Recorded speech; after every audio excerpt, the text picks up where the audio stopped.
World Pro Racing, where sim racing becomes real.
Senna was a god.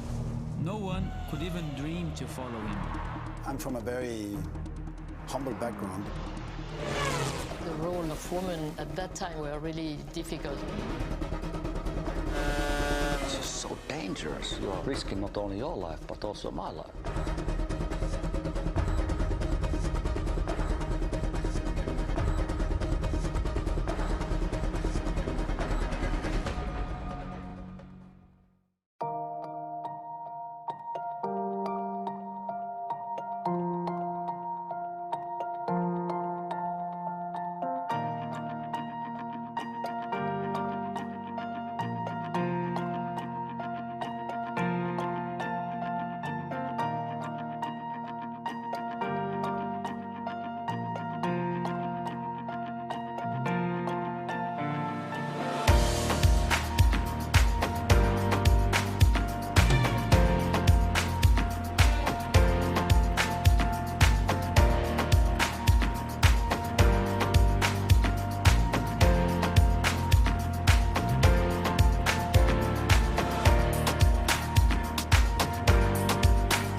World Pro Racing, where sim racing becomes real.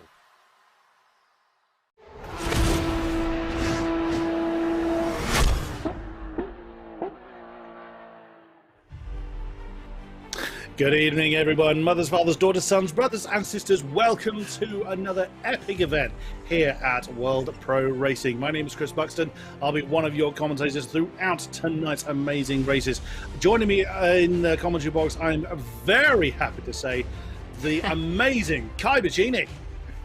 Thank you for this outstanding intro. I don't think I really deserve it, but I will take it on board and hopefully put it into some amazing commentary for you guys. I'm really looking forward to this race. You are far too modest, young man. Right, before we get underway, we must give a big shout out to our sponsors here at World Pro Racing: Gaming Malta, AMD, HyperX, GT Omega, Thrustmaster, and being broadcast as well. Our broadcasting partners: ESTV, Motorsport TV, THM Sport. We thank you very much for your continued support. Right, tonight's events: 2 amazing races in some amazing Italian machinery. The Lamborghini and the Ferrari GT3 cars are going to be the stallions of choice for our drivers on 2 incredible Italian circuits, Imola and Monza. We start at the latter. Now, our drivers must use both cars. They can't just stick with one for both races. So it's going to be important to them to get the right stallion for the right track. Which one is going to be more suited to either? That's going to be down to how the chariots, how the stallions ride. More than the actual cars themselves. No huge advantage or disadvantage between either one, but we are more likely to see one mark dominate the race in each race. Which one, in which way round, we will see. It's up to the drivers and which way they do it. Right. What do we know about Monza, where we're starting at? Young Kai, take it away. Well, Monza, as everyone knows, this is the Temple of Speed. There's a lot of history behind this circuit. It's 3.6 kilometers long with 11 corners and many different complexes. It was built in 1922, and it also has a previous oval layout, which if you look at a track map, you can actually see in a very grey outline. Indeed, the Monza banking still being there, although a little bit overgrown. Obviously, it's not what our drivers are going to be taming their mighty beasts on tonight. So 11 corners are going to be greeting our drivers when we get down to track. It's going to be absolutely amazing. I'm really looking forward to how well the drivers adapt to the 2 cars. Yes, they're both in GT3 class, but there are subtle differences that will suit some drivers better than others between the Ferrari and the Lamborghini. So one is a V8, one's a V10, one's mid-engine, etc., etc. So these little differences may sound cosmetic on the outside, but do make a difference to how the car handles and behaves. So everyone's driving style is going to be that little bit different. So it's going to be interesting to see how well our drivers adapt to the different stallions.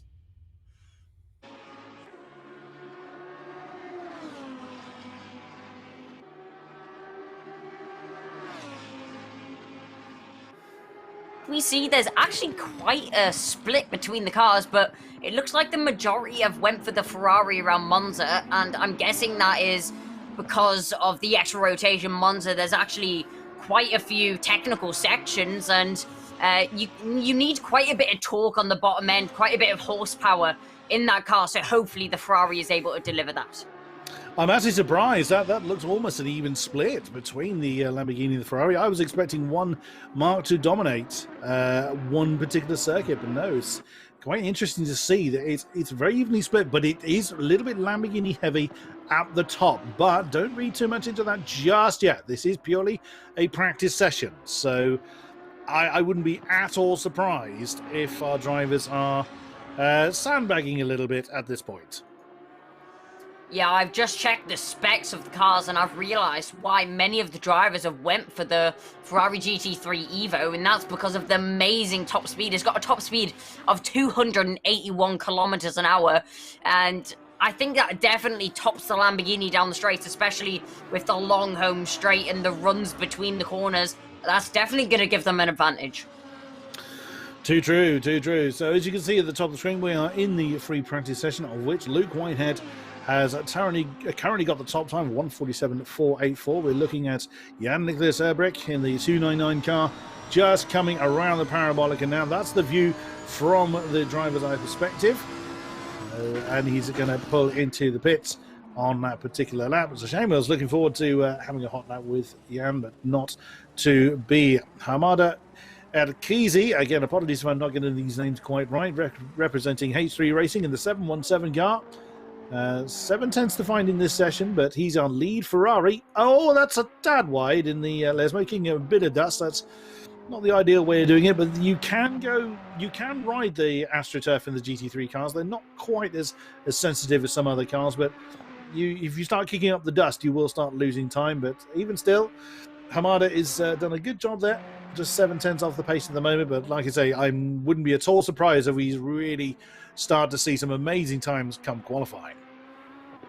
Yeah, you can definitely use the AstroTurf and all of the curbs that you want in these GT3 cars, as they have immense suspension, and also they have inbuilt traction control, so drivers don't need to worry as much as sliding the car under application of throttle or rotating it doing so. So that takes a little bit of pressure off the driver's shoulders, which means they can push even harder and get those quicker lap times on the board, as you said. Luke Whitehead currently fastest with a 1:47.484. Equeezy, he does cross the line, but does he improve? No, he's still 7/10 off the leader. I guess we'll have to see what he's able to do in qualifying. Yeah, it's going to be down to getting that optimum lap at the right time, which sounds a little bit obvious, but when you've got a track such as Monza, the slipstream effect, it's going to be very, very important. You're on the gas for a lot of the lap, so if you can get the slipstream behind somebody else, that is only going to be a benefit to you. So we ride on board still with Hamada Ekizi through Curva Grande, just let the car wander over to the left-hand side and then back over to the right. Heavy on the brakes for the Della Loggia chicane. Doesn't ride the curbs too hard. Now you've got quite major sausage curbs in the middle of those chicanes, so you don't want to cut the apexes too hard. Now into the Lesmos. The first one, keep the car nice and balanced, just touches the apex on the inside. Very nicely done. Uses all the AstroTurf on the outside. Kisses the grass on the outside before chucking it in, but that's a little bit too hard, and that is off into the dust, and that's another hot lap that's been brewing for us. But, as we jump on board with the third place Lamborghini of Carly Atkins, representing the PC Boys Esports squad, car number 41, just crossing the line, starting another hot lap. 3.5 minutes to go, so got time for another couple of laps. Wow, that's a bright livery. You'll notice that one coming, the blue and orange accented. Into the first chicane, the Retifidio, down through the gears, keeping nice and steady. Now you saw how the car was kind of jostling around a little bit. Now the ABS, if they're choosing to use it, will help to keep the car steady, but it does chuck the car around a little bit, so they need to be ready to catch that.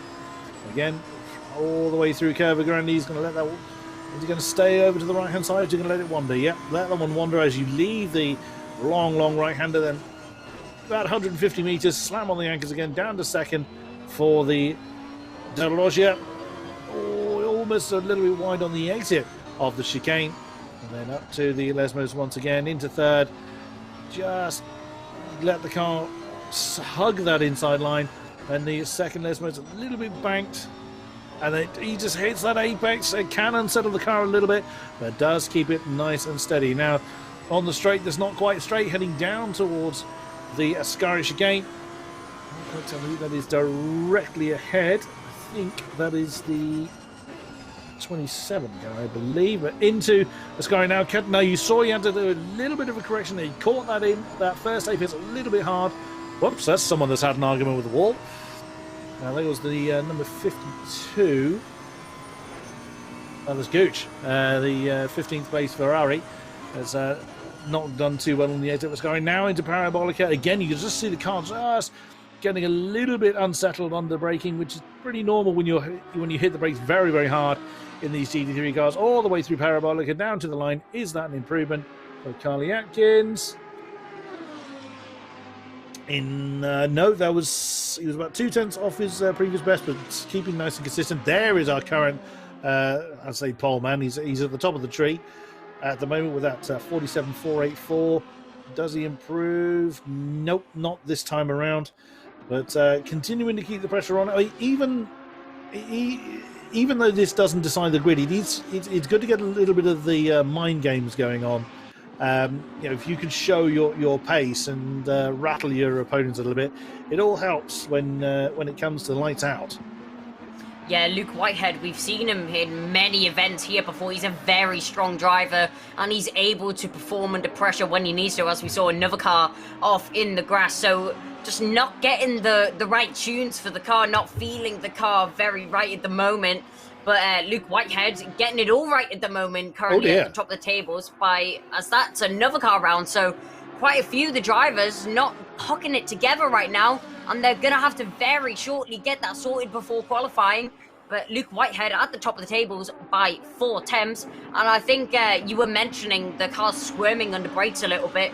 A lot of the drivers are taking into attention when applying the ABS, is that the more ABS you use, it means the less brake force that you're actually able to apply to the car. Indeed, as the electronics just keep the wheels rotating, that as far as overall braking force is concerned, may not necessarily be the most effective way of doing it, but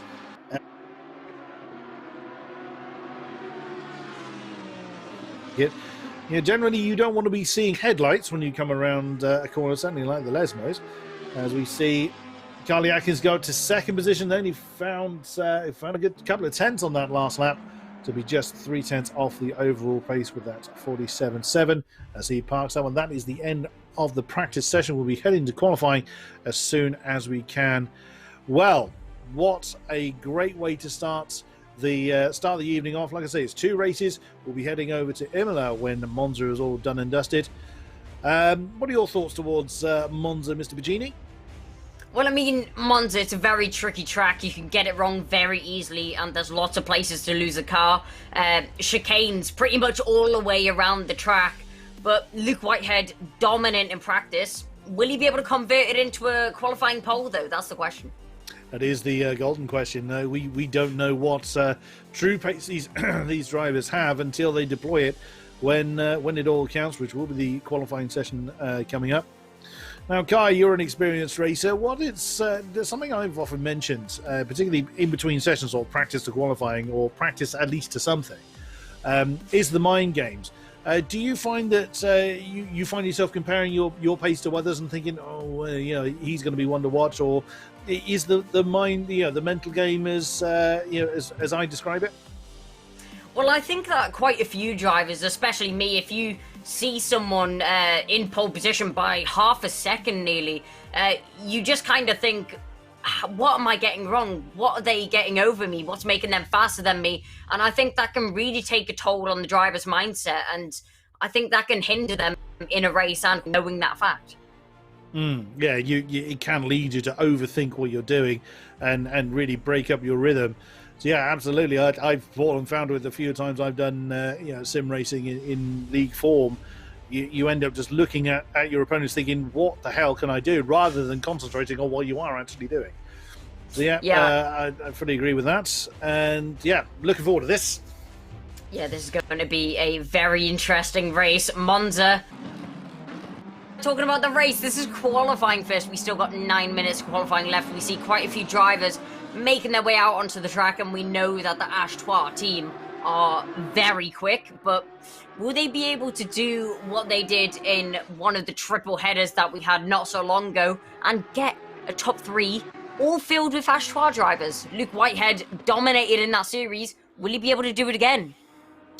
Well, he's already proven to have the pace. Let's see if he can convert it when it matters. Just look how that's again a sign of a professional. Just the way they make it look so easy. Even though that Monza is a track that doesn't necessarily have a huge amount of corners, you summed it up perfectly, Kai. There's a lot of challenge in getting those corners just right, keeping the car exactly where you need it. Because there's nowhere that you can make up any significant amount of time if you do get it wrong. You make a mistake and it's going to hurt because you lose so much pace for such a long period of time. Yeah, I think one of the trickiest corners that I find definitely is the first chicane and the Lesmos. It's very easy to try and carry too much speed and just overshoot the corner, which we very nearly see Luke Whitehead do, but he does come across traffic on his lap, which is definitely going to hinder him. That's not going to be a great lap here, but I'm guessing he's going to persevere on as we see him making his way down into Del Rogia. He just goes down the short straight, also known as Curve Grande, as he makes his way down into the braking point. Where's he going to brake? He's making around the 50-meter board, so braking very late, using all the curb available to him in the second part, trying not to use any of the sausage curb, though, as that will just chuck the car across the track and into no man's land, which you do not want to be, as he makes his way through the first Lesmo, using all the track available to him, maybe a little bit too much on the exit, as he makes his way through the second part. Curb on the inside, curb on the outside, and a little bit of crash. You see the car bumping up and down across the grass. That's not really where you want to be, but as he said, in these cars you can use a lot of the track and adventure the limits, so maybe he didn't actually lose that much time overall. We will see when he hits that timing beep. I think that was Kesey that Luke caught in the middle of the Rettifidio chicane. I think it was the 717 Ferrari, which is unlucky more than anything else. Two of the H3 guys getting up very close to each other, but down to Parabolica we come. Now, trying to identify, there's been someone that's following Luke very, very closely throughout most of that lap. I think they've actually backed off as they've come into Parabolica themselves.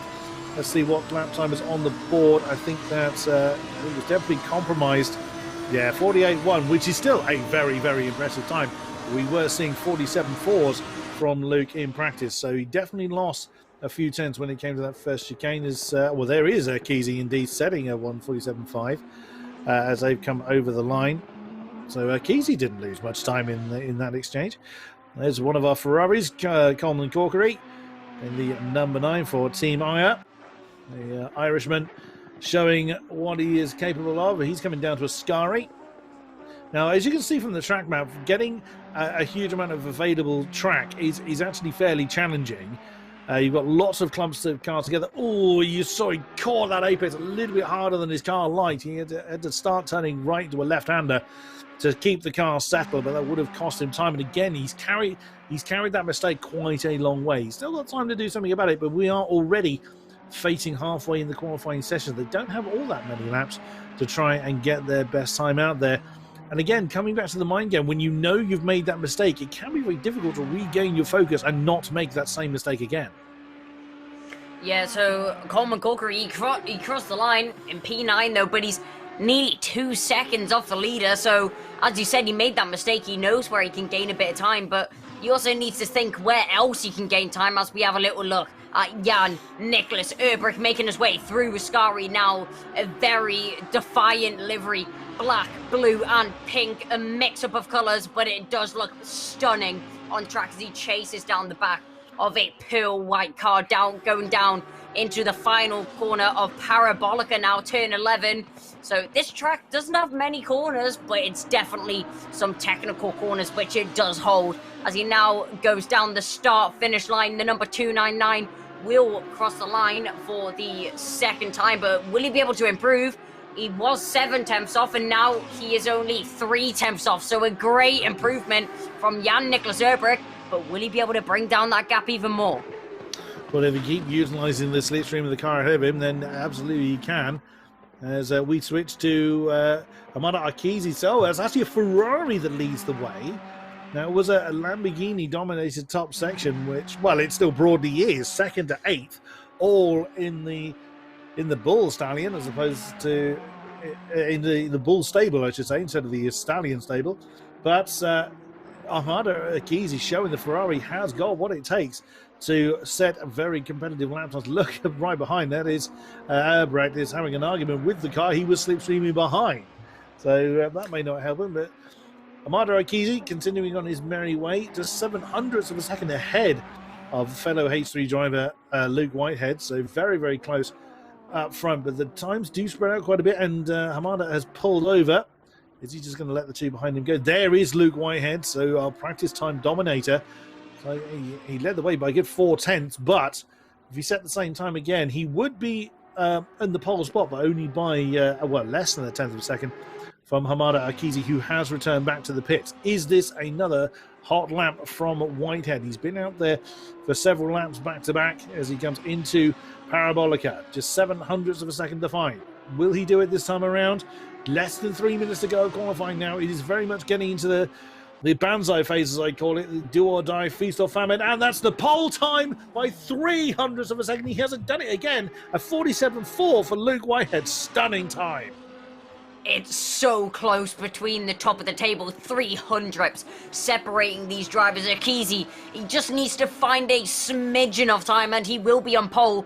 But as you know, if you think that you've done a perfect lap, then it's very hard to find that time. But Akizi, he's going to have to push this Ferrari to the limits now.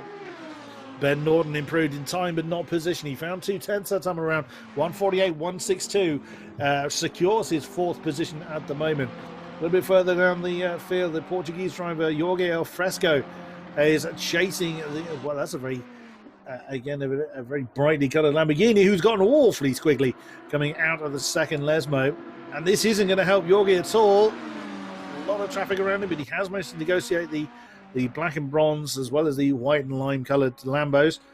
Coming down towards Ascari himself. Now, I imagine this lap is probably a bust. He has got time for one more, but that does add an extra layer of pressure. Not everybody revels in the, do or die, feast or famine kind of pressure that the last flying lap can give. Some people do. I envy them. I definitely don't. I'm one that feels the pressure quite keenly. So I don't like being under pressure. In that final Banzai lap, I'd like to have had my best lap done by now. That's even still, the general spread of times has come down. 3 seconds separates 22 drivers, which 3 seconds may sound a lot, but in these GT3 cars, it's not as big as you might think. As we jump to Jan-Nicolas Albrecht in 3rd position, 0.3 behind the pole time, less than a minute to go. Can the 299 DJ Racing Lamborghini climb those extra couple of steps? We will see. Is he coming out of Parabolica? Now, he has got time for one more lap should he need to do so. Straight lines towards the line. It's an improvement in time again, but not position. It's now just 1.5 tenths between Jan and the top spot. Yeah, this is getting very tight, and I think these drivers will be pushing till the last seconds of the race, till the counter is down and the session is done. As we know, Track Evolution, it has a massive toll on drivers' lap times, and that's a massive jump from Jeff. He makes his way all the way back up to 12th, 1.6 seconds off the leader now, but it's a massive improvement.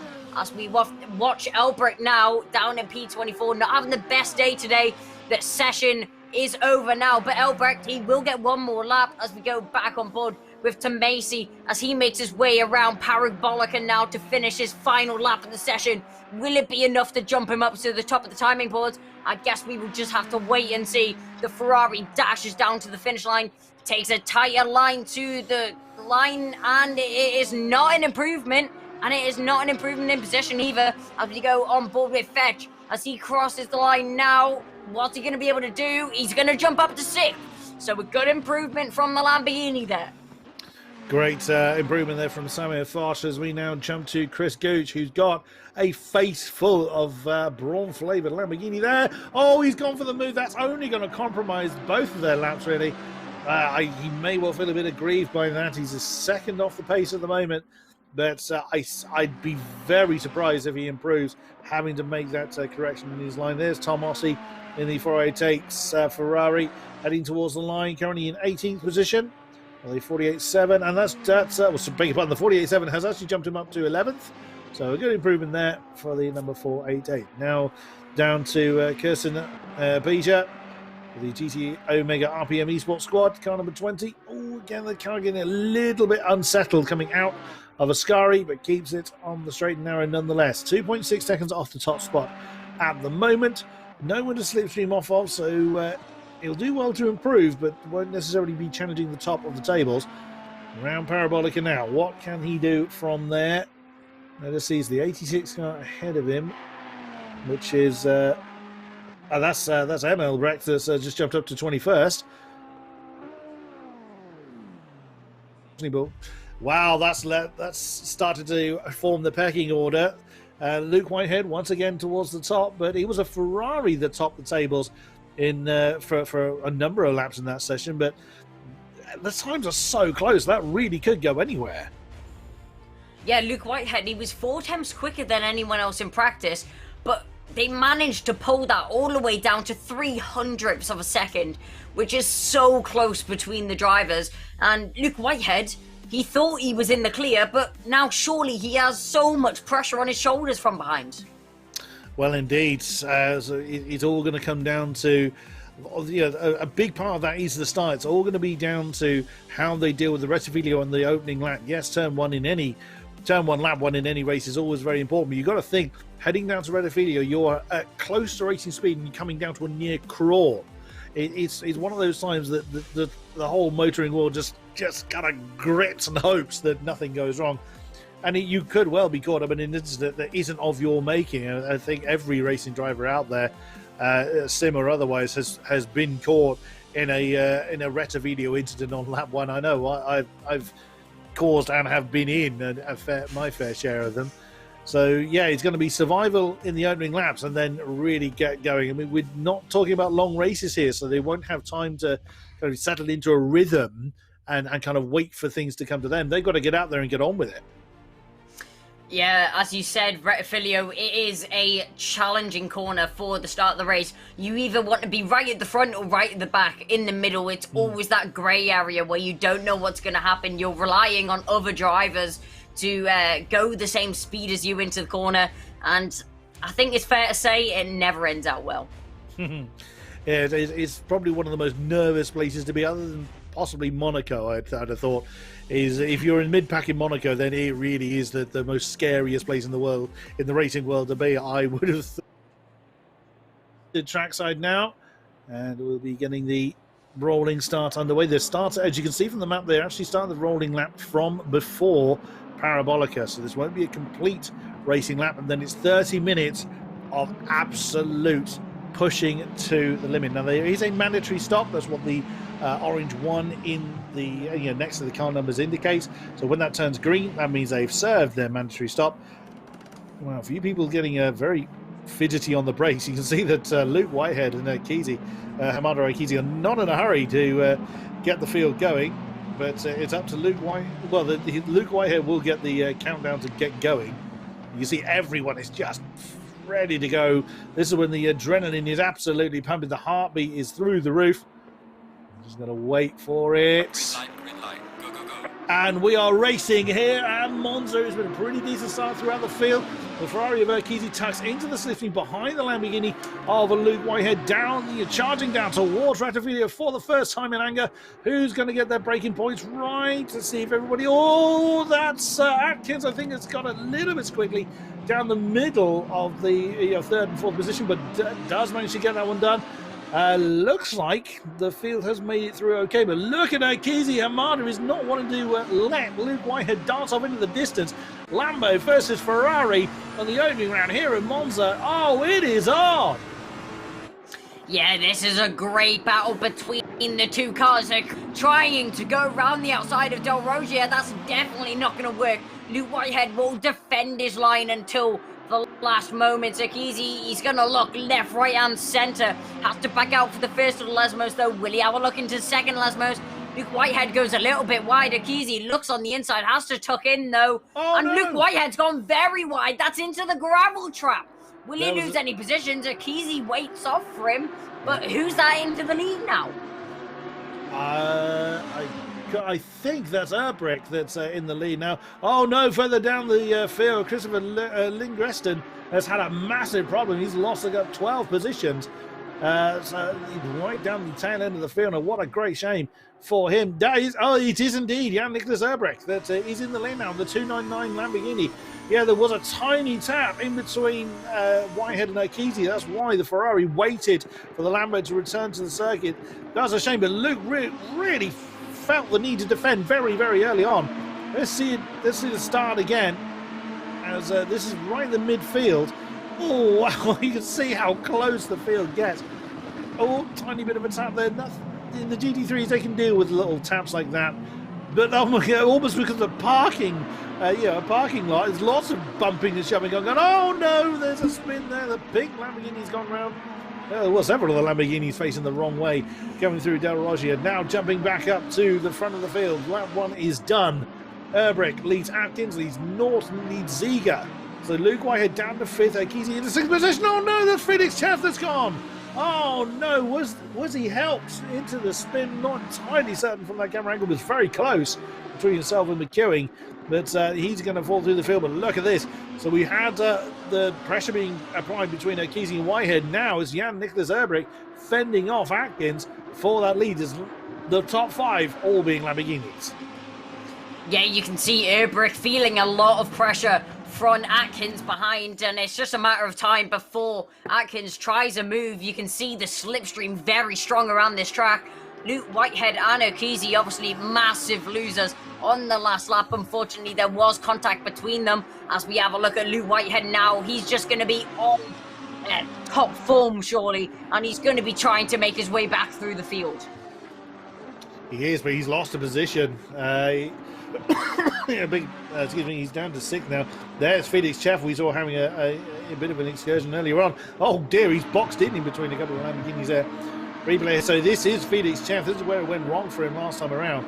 Coming down towards the Rettifidio. Oh, he's gone in a bit deep.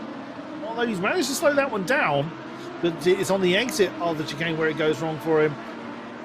It's again difficult to tell from the camera angle whether he had a tap there, but I think he was a bit heavy on the right foot there, and that's unsettled the car and into the dust he went. But there he is now up to 16th position, deep, coming into Parabolica, and that's someone actually pulling over, it looked like. So someone's having a very bad day as the leaders come round to start lap 3. Erbrick still fending off from Atkins. Norton he's got about 7 tenths or so. Big pardon, about a second or so between himself and the top two. So the top two starting to break away a bit. There's Norton. He's a little bit of no man's land there. He's no man's land there. He's not close enough to gain from a slipstream. But the more that Erbrick and Atkins fight, that's going to help the number 12 car get back into this fight. But they may well just settle in. However, Luke Whitehead, there he is in 6th now. Akisi's actually up to 4th, so Hamada Akisi's having a great run there. Look at the pack that's behind Luke Whitehead. So Cox, Kunsten Sober is in there as well.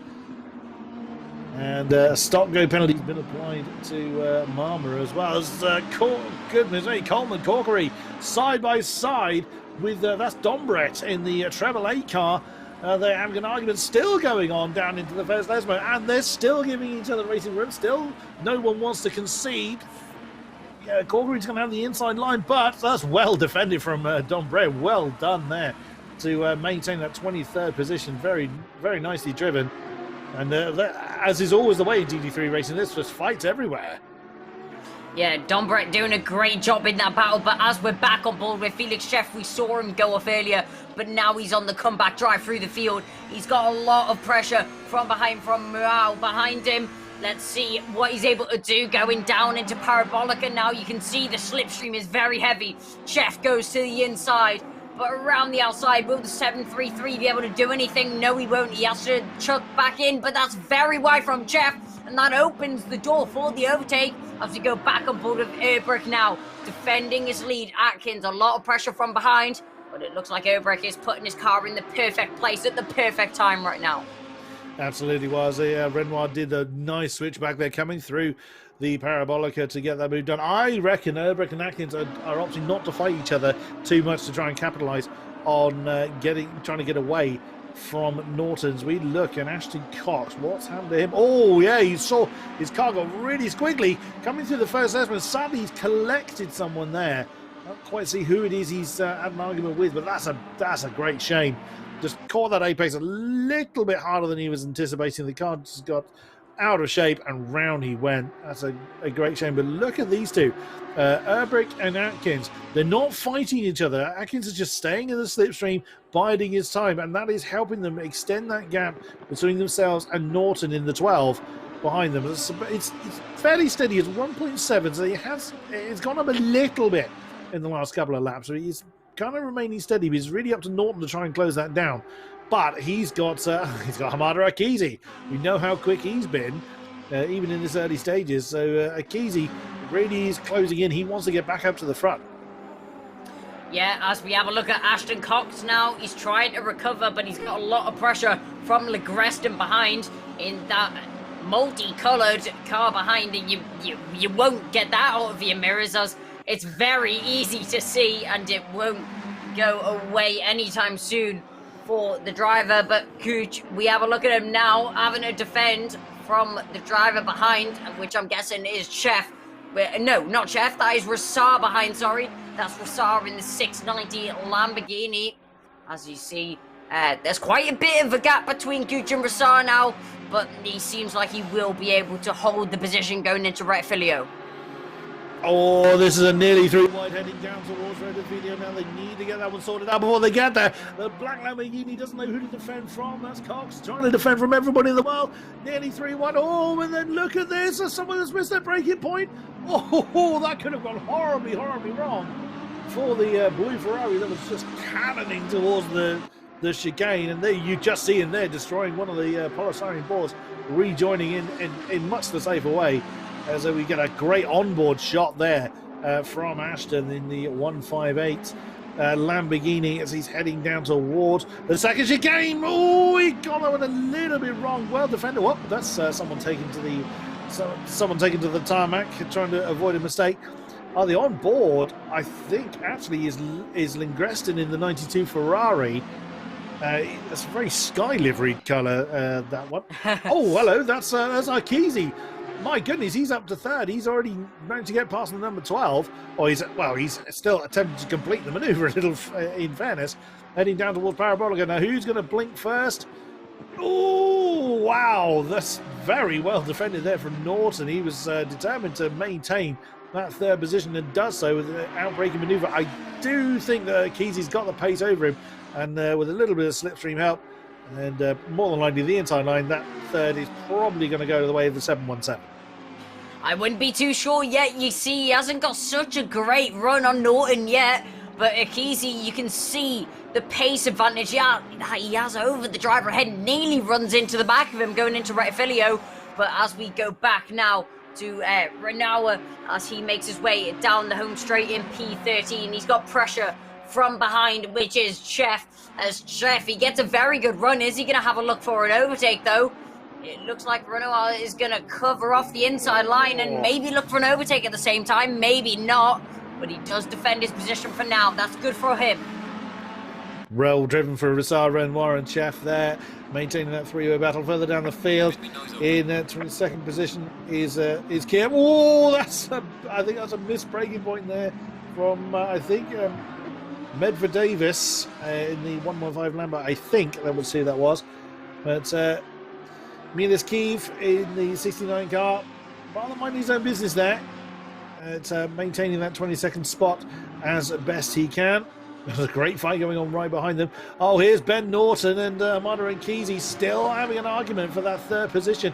This is not what Kesey needed. He needed to get past that Lamborghini as quickly as he could. They're now 4.5 seconds behind the lead two, who are, as I said earlier, they're just minding their own business. They're not trying to punch and counterpunch. There they are. They're about a second apart, and they'll probably stay like that for a while. On board with, looking back from the Lamborghini of Ben Norton, you can just see Kesey dancing around behind him as he was Luke Whitehead in the opening stage of the race. Oh, that's a bit deep for Ben Norton. He's going to have to get out of the throttle a little bit to maintain that. The Ferrari's gone in the pits. That's where I think where he's gone to. He has indeed. So it did look like the Ferrari spontaneously vanished there. But he's gone into the pits. Here is Lindgreston. Now that's close. What's happened here? Oh, now that's someone right ahead of Lindgreston has lost it, and sadly that's caused a big concertina effect, and that's 3 cars have been affected by someone else's mistake, sadly. Yeah, unfortunately, 3 cars caught up in that contact. Afonseca has a lot of pressure from Piermitz behind. Will he be able to defend? You can see the Lamborghini absolutely charging down the straight. The top speed is given a massive advantage right now, and it looks like that will be an easy move for Piermitz, and he will take the lead of that battle going into Rettifilio. Don't forget about Chef behind, though. We saw him have an incident earlier, but I'm sure he's still hungry for those positions back. The pit window open for another 8 minutes. They have to serve their pit stop in that middle section of the race, otherwise they will get a penalty post-event. But yeah, Afonseca fending off Chef, who goes for a big move on the inside. He's not going to be able to slow that down.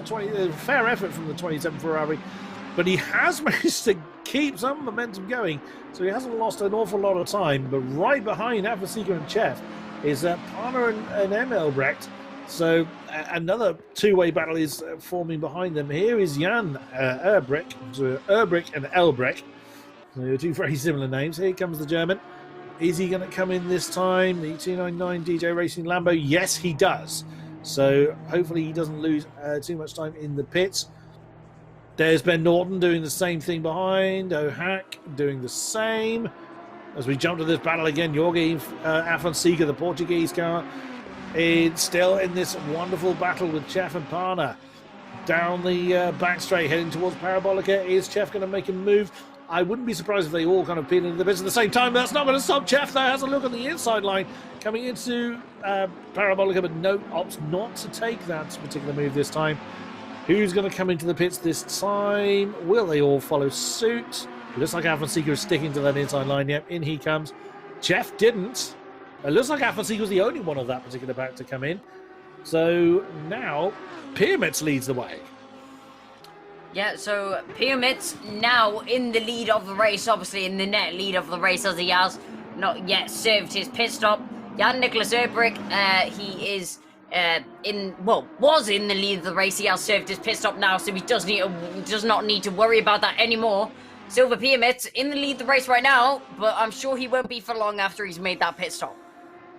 Indeed, as he comes around to Cava Grande himself, the 23 Ferrari, Lamborghini, now down into the Della Loggia. You see the tower starting to correct itself now for those that have not pitted just yet. I guess still 3-way fights going on. Chef, Parner and Elbrecht right behind them. We jump down to Carly Atkins in the 41 car, and now in 7th position. Wasn't 10th when he crossed over the line. So Jan Erbrich is still the lead car of those that have pitted by quite some distance. We'll see if that distance is still correct when they cross the timing beam again. Looking back from Carly Atkins, that's Kesey that's right behind him. Oh, that gets very, very close. It's always a worrying moment when you see someone gaining on you that hard in a braking zone. But Kesey's had a lovely run through the Della Loggia. Atkins knows that one is done, lets the Ferrari through. Lovely move there from Kesey for currently 7th position into Lesmo 1. Nicely done. Yeah, what looked like a very easy move to pull off from Kesey there, but I'm sure it wasn't that easy for Atkins. He does fall victim to another move of Kesey on his way back through the field. His next target ahead is Ben Norton. We saw a great battle between Kesey and Norton earlier, but will we see a reenactment of that? Or will Atkins be able to get them both? And that's very, very wide from Ben Norton. He's going to fall victim to Kesey, but will Atkins be able to take advantage of that? We'll watch them go down into Parabolica now. They will be side by side. It looks like Atkins is going to take the outside, and he will slot in ahead. That's a big mistake, but it looks like He's back on the attack. Ben Norton, he does get the switchback once again. Atkins, he will not let that go, lying down as he gets a great run down the home straight. Now he's going to try and make a move into Rettifilio as he goes down into the first chicane. Atkins, will he be able to make the move? It looks like Ben, he's not going to give up his line. Norton, he's going to try and hold it around the outside. Atkins, he leaves it in the space, takes the position. Wow, what a battle between these two drivers. Very nicely done. There was no contact between the two. Firm but fair, and very nicely driven indeed. 5-second penalty given to car 13. That's O'Hack for an avoidable incident. Few penalties being dished out as well. As is the nature of a very densely packed grid, there will be a few penalties given out. Oh, that's Beermitz that's gone a tad deep into Ascari. He hasn't pitted yet, so he's getting very out of shape as he comes through Ascari. Right behind him is the Ferrari of Chef, the 27 car. So those two should be coming in. They can do one more lap if they choose to. As you can see, the pit window is still open for another 3 minutes. They have to be in the pit lane by the time that closes. 10-second penalty for car number 89. That's Tom McEwing for an avoidable incident. Sadly, car number 1 has got a couple of penalties on him as well.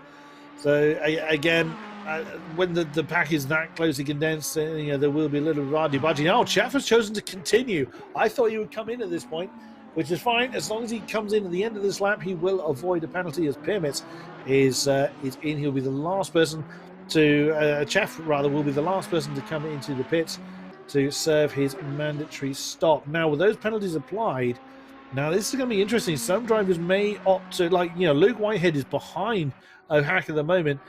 He'll know that penalty is there. He may choose to sit there. I shouldn't imagine so for someone with Luke Whitehead's pace. But he may opt to, just sit there and not do anything silly and compromise his position. We will see as we're over halfway in the race. Yeah, this is a very interesting strategy from Felix Cheff here. We see the Ferrari driver just out in the lead, cruising around with an easy position right now, but with 2 minutes left on the pit window, he's going to pit right at the end. And surely you'd think the undercut is the strongest, but I guess we'll have to wait and see how it works out for Cheff in the 27 Ferrari. But Ben Norton, we saw him having a great battle with Atkins earlier. Will he be able to regain any positions, or is he going to have some pressure from David O'Hack behind? Keep in mind, David O'Hack, he does have a 5-second penalty, so that will have a massive effect on his finishing order at the end. But it looks like there was a bit of battling between them now. David O'Hack, he is having a look at the driver behind, which is now Luke Whitehead. We've seen the pace of him, but when's he going to make an overtake? That's the golden question, isn't it? Luke is putting the pressure on. You can see he's making his car as well known as he possibly can. In comes Felix Cheff. He's left that to the last minute, but within the window just about. So he'll re-emerge some way down the field. Now, Jan-Niklas Urbrecht is going to reclaim the lead of the race, 3.4 seconds ahead of Akisi. Just saw him going through the shot there. That's not the white and red Ferrari behind him. It's the 717 Ferrari further back. So Urbrecht with a comparatively comfortable lead at the moment, but still 10.5 minutes to go. Anything can still happen. We've seen the odd mistake happen from some of these drivers. We will see Luke Whitehead has now gotten ahead of David O'Hack. There he is now up to what will be 5th position with the pit stop of Felix Cheff. And already Luke is staying very, very committed to that defensive line. Does not want David O'Hack to try and counter-attack. And of course, the 13 car of O'Hack does need to get ahead and try and undo that 5 second if he wants to maintain that 5th position. Does look like he's going to have to kind of sit there and bide his time for now at least. But it is Urbrecht from Akisi from Atkins for our top 3. 10 minutes to go. Yep, 10 minutes left on the clock. Pit window is now closed, so any pit stops made in, within this final 10 minutes of the session will not count as your mandatory pit stop. As we're now on board with David O'Hack, you can see the driver ahead of Luke Whitehead, the black Lamborghini just fading into the distance, and that's not really the view which you're wanting to see from O'Hack. Surely you'd want to be keeping up with the driver ahead, but it just doesn't seem possible right now. No, he may well be pushing as hard as he can, but Luke Whitehead, well, we've seen his pace all night. It's been pretty blistering. We now head to Reina Rissar in the bright pink livery Lamborghini, being hassled hard by Dombret in the treble 8 car. That's for 15th position. Again, still great scraps happening throughout the field. Most of the field have spread out now. It's taken this long for them to spread out, in fairness. And right ahead of them, look at that, that's Afonseca, not far behind Pyramid, so there's a potential battle forming there for 13th position if they condense together. But you can see from the overall view of the mini-map, there are gaps, obviously, but there's still broadly very, very contained in small clusters. Again, look at the timings on the tower. They're not masses of seconds apart. Oh, there will be if you do that, Mr. Dombret. They're going a little bit wide on the exit of Ascari there. And behind them, that's Consabo, who does have the 11-second penalty for an avoidable incident. It's a bit of a shame. There he is, Consabo in the Ferrari. That 10-second penalty won't, if the race would have finished now, wouldn't make any difference at the moment. There's still another 8 minutes to maintain that spot. Anything can happen in that time. Yep, 8 minutes, as you said, left. Anything can happen in these remaining stages of the race. As we see a replay now, we are on board with Ziche as he makes his way into Ascari. Let's see what happens here. He goes very deep into the first part, tries to use a little bit too much curb and just loses it. Has a little bit of a connection with the wall. Just says hello, enters the gravel trap, and he will make his way back out very shortly. But as we are on board with Szabo, as he makes his way onto the back of the field, the number 11 car does have a 10-second penalty, though, so that's not going to go in his favour in any way, shape, or form. We see Urbrick now making his way around Parabolica with a 3-second lead, but we've just had an update from the stewards. There was an incident between car 27 and car 733. There is a 10-second penalty awarded to car 27. So that will be a penalty for Chef. We've had such bad luck in the race for him, and that's just not going to make it any better. No, is Day getting a little bit worse with that one, and that will drop him quite some way.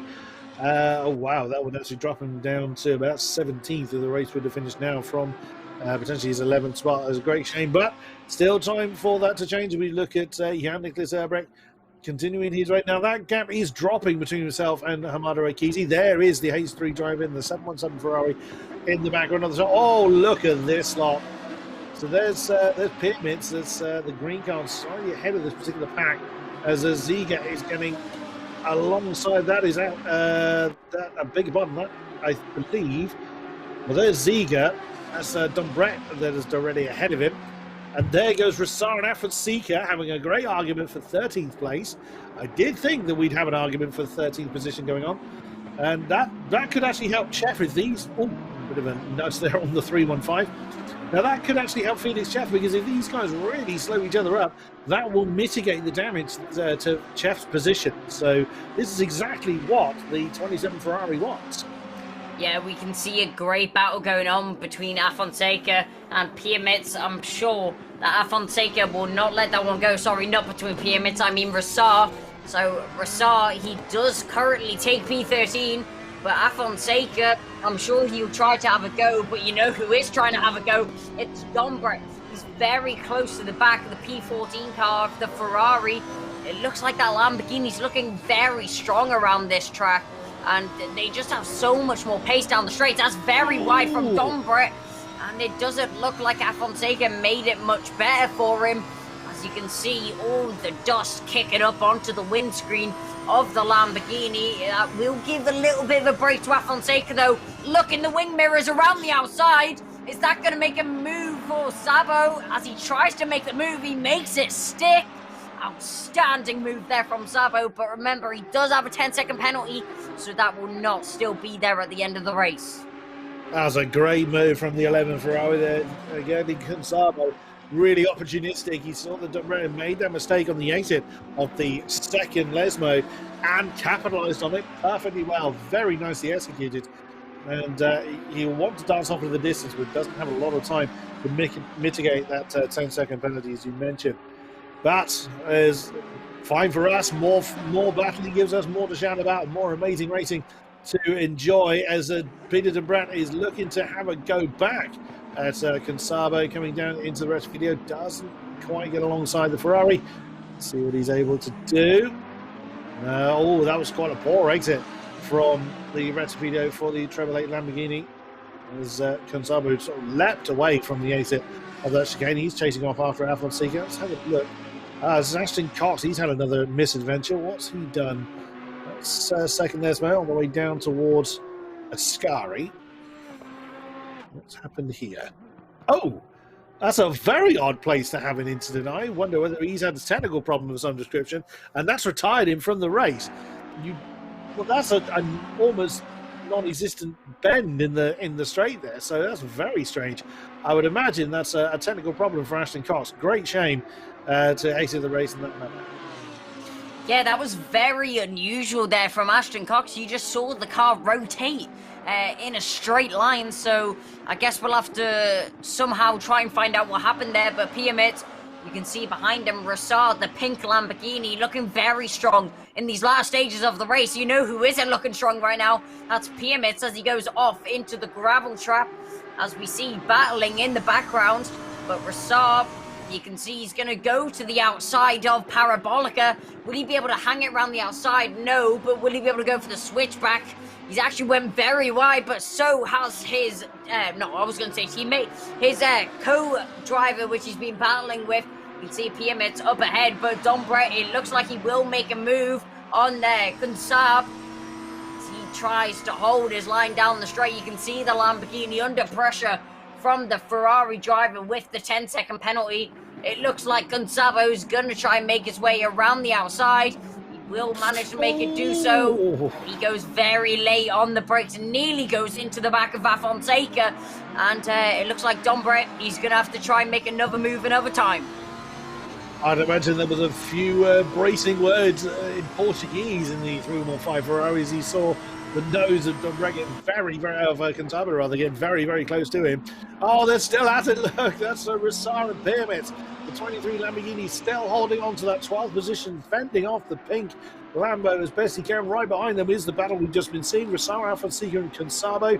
Along with Dombrett, there is Peter Dombrett, the German, in the Treble 8 car at the back of that particular train. There is Consabo now having a go at Afonseca for 14th position on the second Nesmo, with only a couple of, 1.5 minutes remaining until the checkered flag falls.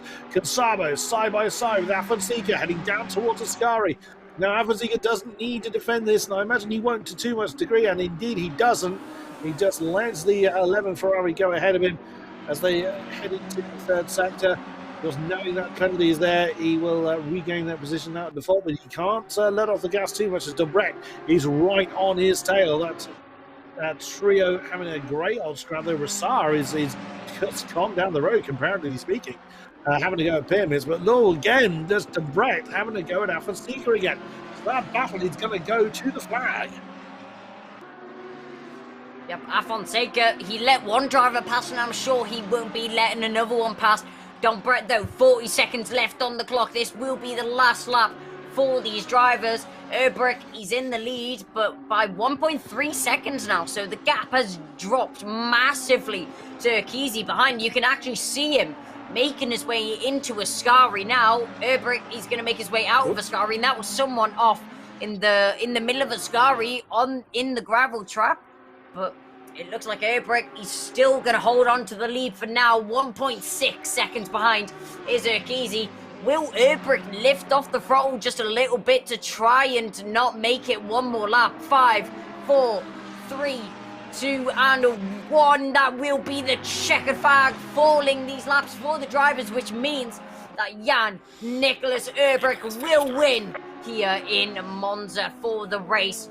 For the first race of the Italian job. Kesey will take a respectable P2 from that horrendous lap one that he has. Atkins will take a very good P3. Norton in P4, it's going to be Whitehead in P5, as we still have scraps going on all the way through the field. Chef, he's going to try and defend his position to the line though, but remember, Gooch will get the position because of the penalty he has.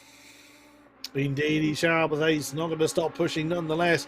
And Gooch is just staying with him, staying in the tyre tracks of the 27 Ferrari down to the line. What a great race we've had to kick off the Italian job. Still another race to do. We do the whole sequence all over again at Imola. But as a reminder, anyone that started in the Lamborghini has to use the Ferrari next time around, and of course vice versa. As Felix Chef has crossed the line, he'll cross the line in 10th position, but of course won't maintain it due to his penalty. But, well, you can't take it away from Jan-Nicolas Urbrecht. Whilst he may not have had the fastest car out there, he did what he needed to do to stay out of trouble and to bring home maximum points for the race. Very nicely done for the DJ Racing 299. The last of our finishers will come over the line.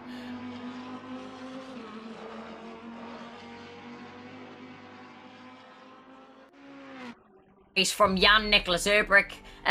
It was great driving from him throughout. We saw him just clean up the messes that were made by Whitehead and Narcisi on the first lap, and he just managed to control it from there. What else could you ask? Absolutely, didn't do anything that he didn't have to do, didn't push too hard, didn't make any mistakes, and he has reaped the maximum reward as a result. Now, there will be points dished out to our drivers in both events, and we will be speaking to the top three after our second race. So the king of the Italian jobs will be crowned after we have done Imola. So, stick around for that, as I'm sure there'll be a lot of words said.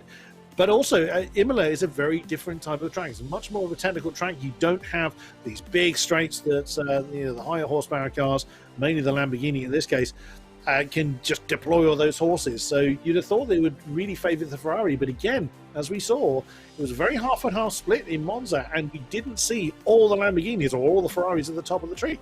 So I really can't wait for this. It's again, I don't think we're going to be able to call it. Whilst we know where the top three landed in Monza, I wouldn't be at all surprised if it's a very different pecking order for Imola. Yeah, it's going to be so tight between these drivers, and you saw one car. Well, there wasn't really one dominant car. I think it all depended on the driving style of these drivers and how comfortable they are in these cars on certain tracks. But I think Imola will be a very different challenge. Oh, yes, absolutely indeed. Right, we're going to have a short break before we head down to the wonderful track that is Imola. Don't go anywhere, because this one is going to be just as good. Stay with us here at World Pro Racing.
World Pro Racing, where sim racing becomes real.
Senna was a god. No one could even dream to follow him. I'm from a very humble background. The role of women at that time were really difficult. This is so dangerous. You're risking not only your life, but also my life.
Welcome back, ladies and gentlemen, to this World Pro Racing amazing event called the Italian Job. 2 races of all on Italian soil using Italian machinery. I'm Chris Buxton, joined by the wonderful Kai Bettini.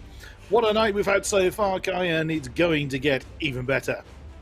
Yeah, an outstanding first race, lots of action and lots of drama as well. We saw the 2 drivers which qualified on P1 and P2 collision on turn 1, well, not turn 1, on lap 1, and that's pretty much them for the race. Urquizy managed to make his way back through to P3, but no, P2, sorry, but it just wasn't quite enough for that P1, but we are at Imola for the next track, and as you know, the drivers will be switching cars between the Lamborghini GT3 and the Ferrari 488 GT3 Evo, and I think it'll be interesting to see how drivers adapt to the different cars.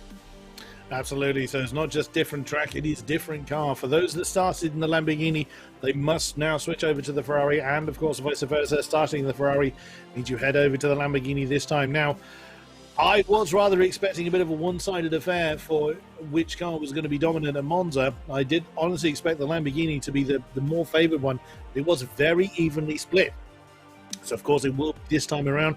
And in fairness, it was a Ferrari and a Lambo. It wasn't just all the Lamborghinis that ran off into the distance for Monza. So it really could go either way. I wouldn't be at all surprised, as mentioned, if we get a different pecking order this time. We saw, say Luke Whitehead and Urquizy have that great fight, which Luke came home in 5th position. Still a very strong result. So let's not take that away, but it possibly wasn't as much as he would have liked.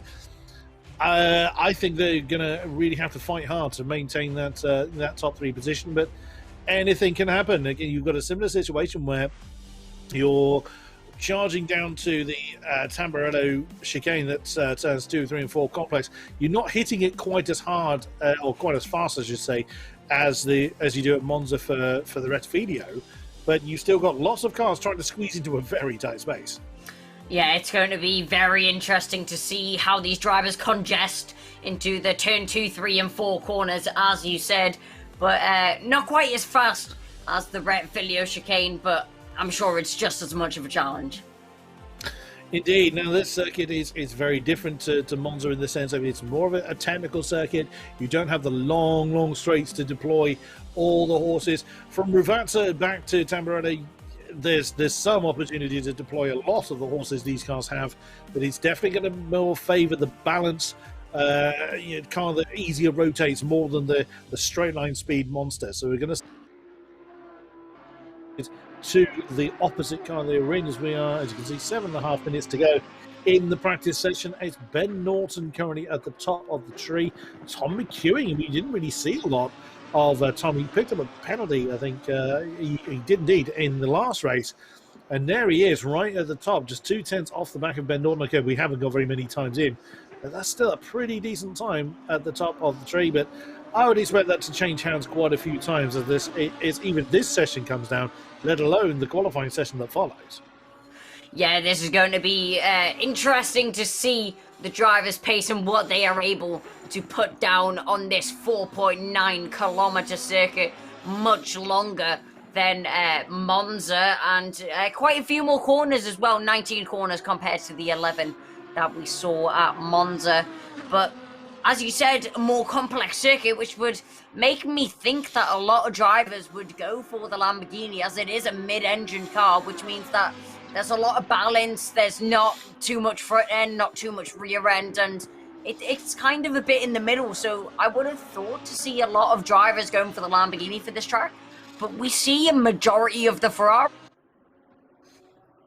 We certainly do. And bear in mind that there's more drivers on track than we can see in the tower, so they're a bit more spread out. We haven't had times from everybody yet. Oops, that's not an ideal way of taking the Villeneuve chicane. Mr. Tomasi, let's resettle the nerves, get back into the groove. And the practice session is the time to see how hard you can push the car, see what alternate lines you may be able to squeeze a few tenths or a few hundredths out of your time. So wandering off the road is not going to be too detrimental at the moment. As we see the number 215 come through, Piratella down the hill towards Akko Minerali. Oh, now you saw that the car go very slidey coming into the double right-hander. It's a very, very tricky section of the car. There is Ben Norton, currently at the top of the tree in the GRT number 12 Ferrari, coming into Tosa. So we're now going to start to climb the hill. Now, the first part of the Piratella, this right-hander here, really, well, the first part, first part of Piratella here gets very blind. You come over that apex, and you have to find your braking point whilst the car is trying to kind of take off almost. Then straight back down here. Now, this camera angle doesn't do it justice. That drop is really steep. And then you're into Akko Minerali. The car doesn't really settle down. You're trying to turn and brake at the same time. So you need a very balanced setup for that particular section, because they don't want too much downforce. There are some straights where you can get a decent speed. So it's all about balance here. And there's one of the trickiest parts of this circuit, Variante Alta.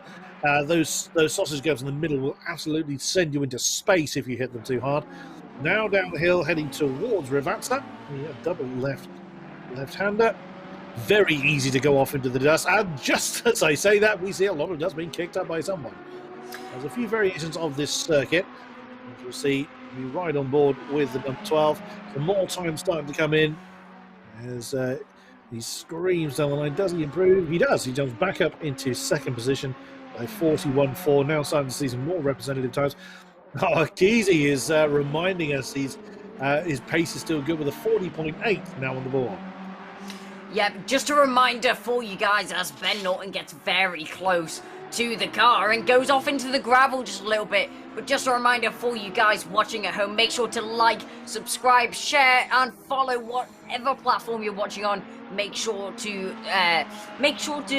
help us out. If you like what you see, let's see if you are able to support us in any way possible. That would be greatly appreciated, guys.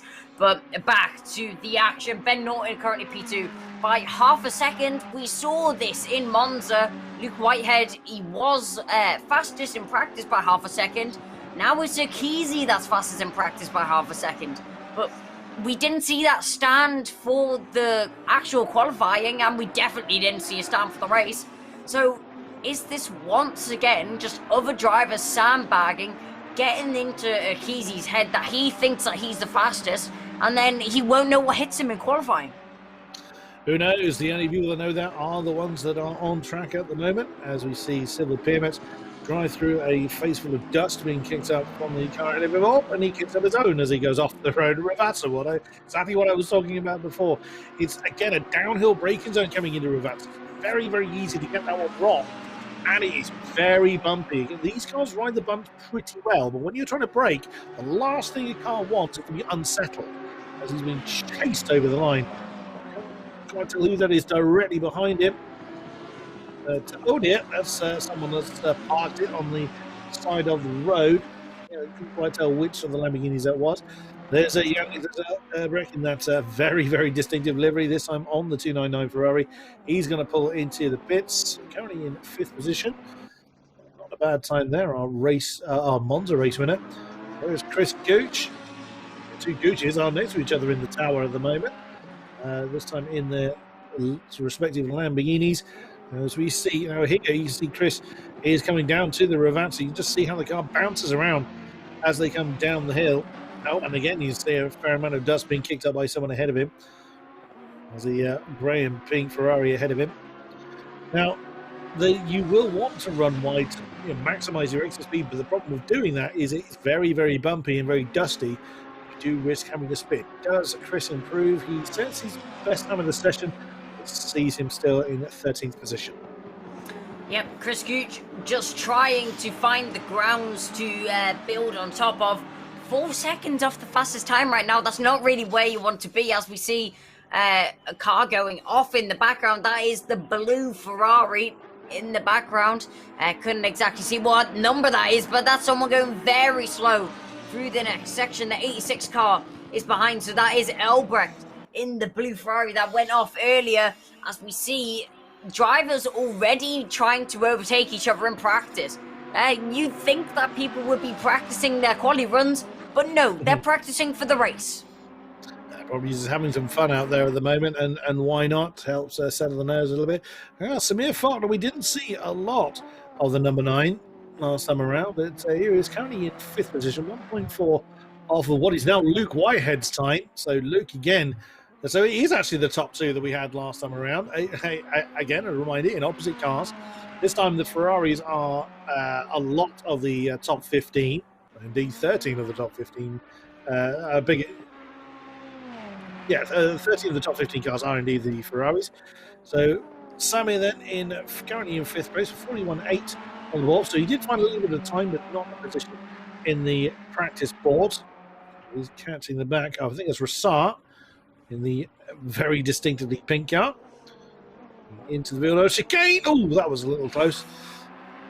An unusual place to let somebody through there, but it paid off all right. Samir just to continue. I'm a little surprised we've not got more times on the board. Not everybody coming out, or at least not everybody setting a time in this practice session. Not obligatory, of course, but I would always want to maximise the amount of track time possible, just to iron out those lines, if nothing else, just to reaffirm where your braking points are. Because in the heat of battle, it is actually possible to, just miss your braking points, forget where they are, and you're sailing off into the sunset. So, I'm a little surprised that we have 18 times on the board, but even still, he's starting to paint a picture of who we could potentially expect towards the front. Yeah, if you look at the mini-map, you can see the amount of drivers in the pit lane right now. And that's actually a massive shock to me, and as you've exclaimed, it's a massive shock to you, that not many drivers have actually went out on track and set a lap. Only 19 drivers have set a lap on the board right now. A couple of people going for their final flying laps at the end of the session. Some quali lap right now as he makes his way through the final 2 corner of Ravazza, as he makes his way on to this straight now, the old chicane of Bassa, but he makes his way down the home straight now. He's going to cross the line, but where's it put him? It's going to put him up to P7, so a great lap from Ohak there. Nicely done. A good improvement there from David Ohak towards the end of that session, but again, similar names towards the top end of the tree. All going to come down to qualifying, though, because as you quite rightly said earlier, the practice times didn't quite translate into quality times. That definitely didn't translate into race results at Monza. So it wouldn't be unfair to assume the same thing here at Imola. But Oh, yes. Monza was a great fight, and I'm fully expecting Imola to be much the same. Passing's not as easy in Imola because the speeds aren't generally as high. So you do have some heavy braking zones, but they're not from such a high speed. So it's more to do with trying to force the mistake than it is the big, bold braking moves that we saw into the likes of Ravazza last time, into Rettifidio last time out. But nevertheless, overtaking is definitely possible. Just needs the drivers to be a bit more creative.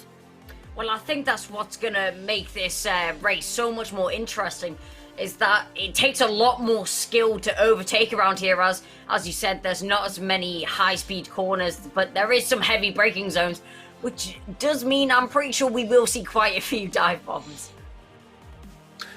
Indeed, but we will see. I would expect that we may see a few mistakes, there are times on the track, even though it can get very narrow in certain places. We're now into the 10-minute qualifying session. Pretty much everybody has come out and field. There's a few cars that have yet to leave the pit lane. A lot of people getting out on there. Ashton Cox actually the lead car, so he's got free reign almost as far as interrupters ahead of him is concerned. But that means he won't get... Slipstream's not as effective here because, as we mentioned, the straights aren't as long. You can utilise it. It's just not as effective as it is in the likes of Monza. Coming down here, you start to get an idea of how steep the decline is into Ravazza, and using all the AstroTurf runoff there is the 158 Hastily Racing. Ashton Cox now starting his time lap. Let's ride on board with the 158 then, so he comes over the line to start his first flying lap. The British driver stays over the left-hand side, straight lines it to the right, bangs on the brake just before the 100-meter board, down through the gearbox, just takes the apexes quite nicely. There's a few sausage curves on the inside of the second apex in particular, in the middle of the Tamburelli chicane. Nicely handled. Now down there, you can see the bumps really chucking the car around. That's under acceleration, let alone braking. Down into second for the exit of Villeneuve chicane. Nearly runs under the dust, but does keep it nice and steady. He's gone for a low second rather than a high first for Toza. Uses the AstroTurf on the exit of that hairpin. Now climbing up the hill. Again, you can really see how blind that right-hander is. There's the braking point. Just past the 50-meter ball. Runs over the apex on the left. Utilises as much as he dares at the runoff on the outside. Now back downhill again. Again, here you can see he's really those tiny little adjustments to the steering. It's not just one fluid movement through Acca Minerale. Because of the nature of the corner, you're downhill, you're braking and turning at the same time. Cars tend not to like that. Now it's Variante Alta. You can see how the car's being chucked around by the bumps coming through that chicane. Again, you use as much as you dare of that runoff area. Now going to come downhill again for Ravazza. Stay hard over the right-hand side, down through the gears. Cut over the apex. Nicely done. Tail gets slightly lively. Oh, and again on the exit of Ravazza. Now it is hard on the throttle. What time does Ashton get on the board? The start-finish line is actually quite some way down the road.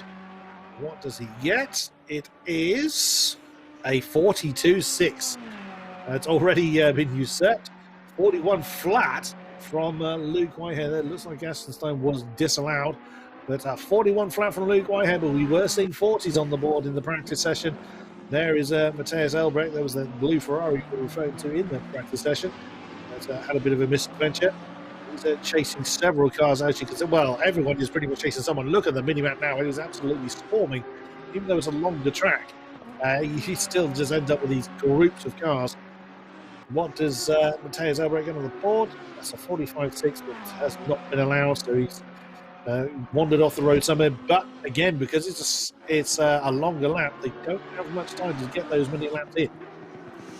Yep, Ravazza, it's one of the most tricky sections on the track, and I think a lot of drivers overlook it. It looks like you can carry so much speed into the corner, but it just cuts off mid-corner. It goes very tight all of a sudden, and it's very easy to go off into that gravel trap, and as you said, kick up some dust for the drivers behind you.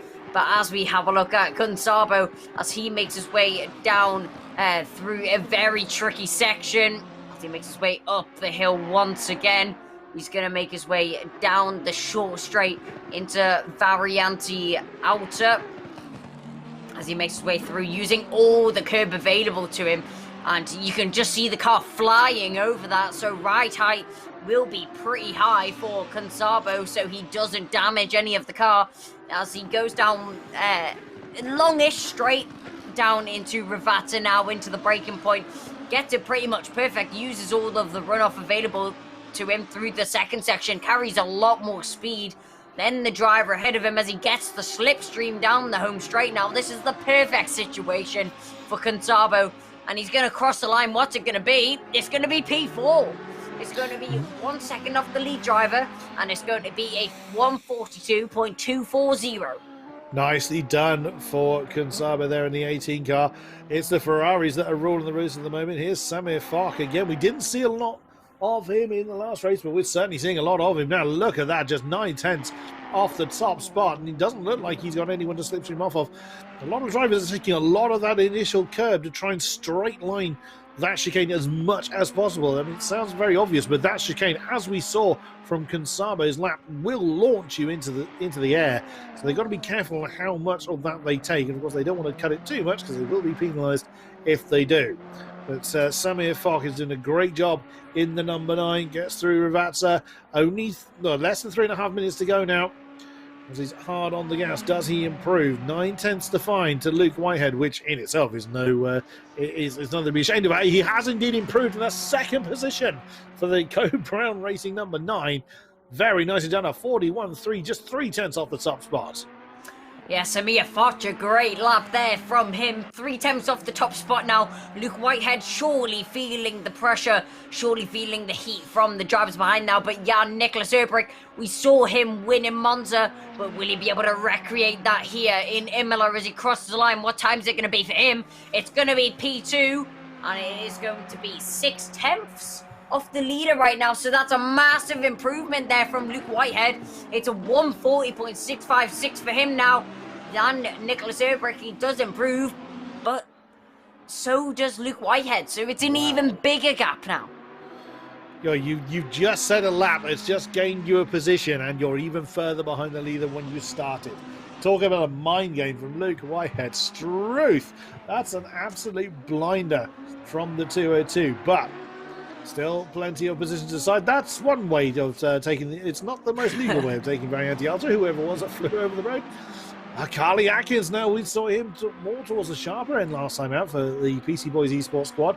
In the 41 car, wow, that's someone kicking up a lot of dust and nearly collecting someone right behind the 41 Ferrari there.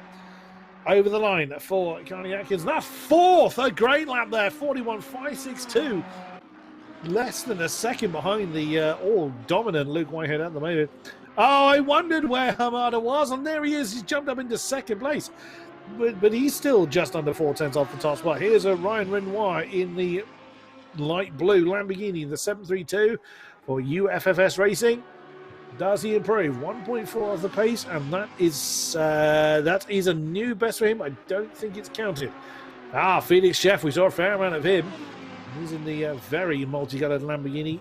No improvement there. He's still 16th position as we his last lap on the board. There's Silver Pyramis. I saw a fair amount of him as well last time out in the 66 car. Using all the runoff area there in the exit Ravazza. What can he do? Can he improve this time out? 1.7 behind the leader at the moment. Does he improve from 11th position? He does. He's up to 8th position. He's found 3/10 on time out with a 41.9. Yeah, a good lap there from Pyramis. That does improve him up to P8. As we see Dombrett, we saw a great battle from him and a couple other drivers in Monza, but he makes his way down the home straight. He crossed the line, and it will be P10. That's an improvement for him, a 142.072. So a good improvement from Dombrett. But as we go on board with Keeve now, as he makes his way round the back of the corner, as he makes his way down through Ravazza. He's going to make his way onto the home straight with a little bit of action from the rear end as well. That's definitely not going to aid him in any way, shape or form. Crosses the line. What's it going to be? It's going to be P24. It's going to be a 145.754. Samir Foch, once again, he's coming to Rivazza, 41.2, his previous best. He's improved since we last looked. He's now just half a second, and his improvement again in time but not position, as the checker flag has now fallen. That's a great effort there. So Samir Foch seems much more at home here at Imola in the Ferrari than he was in Monza in the Lamborghini. Jan-Niklas Erbrich, where will he land this time around? He is currently 6/10 off the top spot. Will he improve? That green Ferrari ahead of him is too far ahead to gain his slipstream, so that isn't going to help him. Let's see. 6/10 to find. What can he do? And that is second. He found 3 of them. Very, very nicely done. 140.977 for the DJ Racing 299. Yeah, good lap there from Jan-Niklas Erbrich as he gets his way back up into P2. That is definitely going to aid him off the start. We saw him clean up the mess that was made earlier. Ben Norton, though, across the line, makes his way up into P7 with 141.652, sorry. That's a great improvement there from Ben Norton. But Jan-Niklas Erbrich, he just snatches up P2 at the end, and I think that's definitely going to be a good starting position for him. What an absolutely storming lap there. But, I mean, God, Luke Whitehead, those times are just inhumanely quick. With a bit more luck in the opening laps, I think he will be definitely one to watch. But I'm very much looking forward to Samir Foch as well. We barely saw him in Monza in the Lamborghini, but wow, what a stunning performance in the Ferrari this time around. Yeah, I did think we'd have a bit of a shuffle of the order, and that is proving to be true. And Luke Whitehead still right up there. It's where they finish when the checkered flag falls for the race that really ultimately counts. Yeah, outstanding performance from Luke Whitehead in qualifying once again. But he had an unfortunate start in Monza. Will he be able to turn this first in qualifying to a P1 in the race? I guess we'll have to try and find out. Well, it's all in their hands now, and we very much look forward to talking you lovely spectators through it when we head to the track very shortly to get this second race of the Italian job underway. This is going to be fabulous. Been looking forward to this, and our drivers have not disappointed. Yep, no disappointment at all from start to finish in the first race. Let's hope we have the same from Imola. I have some driving experience around Imola, so I know what these drivers are going through, and we know that it's very difficult track to nail perfectly. But Luke Whitehead, it seems like he managed to do that in qualifying. He certainly did. The Ferrari really proving to be the hot property here at Imola, much as I thought it would over the Lamborghini, but again, we're not seeing devastatingly huge gaps. The Lamborghini still proving its worth amongst the field of Ferraris. But I've only raced it in its sim racing form, and I tend to find this track rather bumpy. We saw some of the cars being chucked around quite a few times. What's your experience here at Imola? Well, yeah, as you were talking about Variante Alta, it's a difficult chicane to get perfect, as you need to use a lot of the curb to get the car completely straight through that chicane to carry the most amount of speed. But if you use just a tiny bit too much curb, you either get invalidated. And here we are then. So, as I mentioned before, it is a rolling start. Whoops, a few people are a little reluctant to get going, it seems, in the midfield. Again, a mandatory pit stop, 30-minute race, same as we had before. And this is when the nerves will rise, the tensions will start to build. And Kesey, the lead Lamborghini, up there in third position this time. Luke Whitehead, once again, on the front row. It is race one winner, Jan Erbrich, in the 299 car that joins Luke on the front row. So when the lights go green, and when Luke floors it, we will be racing here at Imola. This is always the part where I get most nervous, when you're just waiting for the inevitable. People warming up their brakes and getting as much temperature going as they can. Got to be too careful they can't run off too far into the distance. They will be penalised for it. Yeah, it's just, again, that straight's so long, it just really just adds to the tension, adds to the build-up. And look at the inline camera shot there, just how long the field is.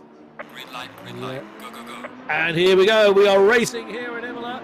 That's not a great start from Erbrich. Kesey's had a great drop on that green light. He looks like he's going to be challenging for the lead as we come into the Summerley chicane.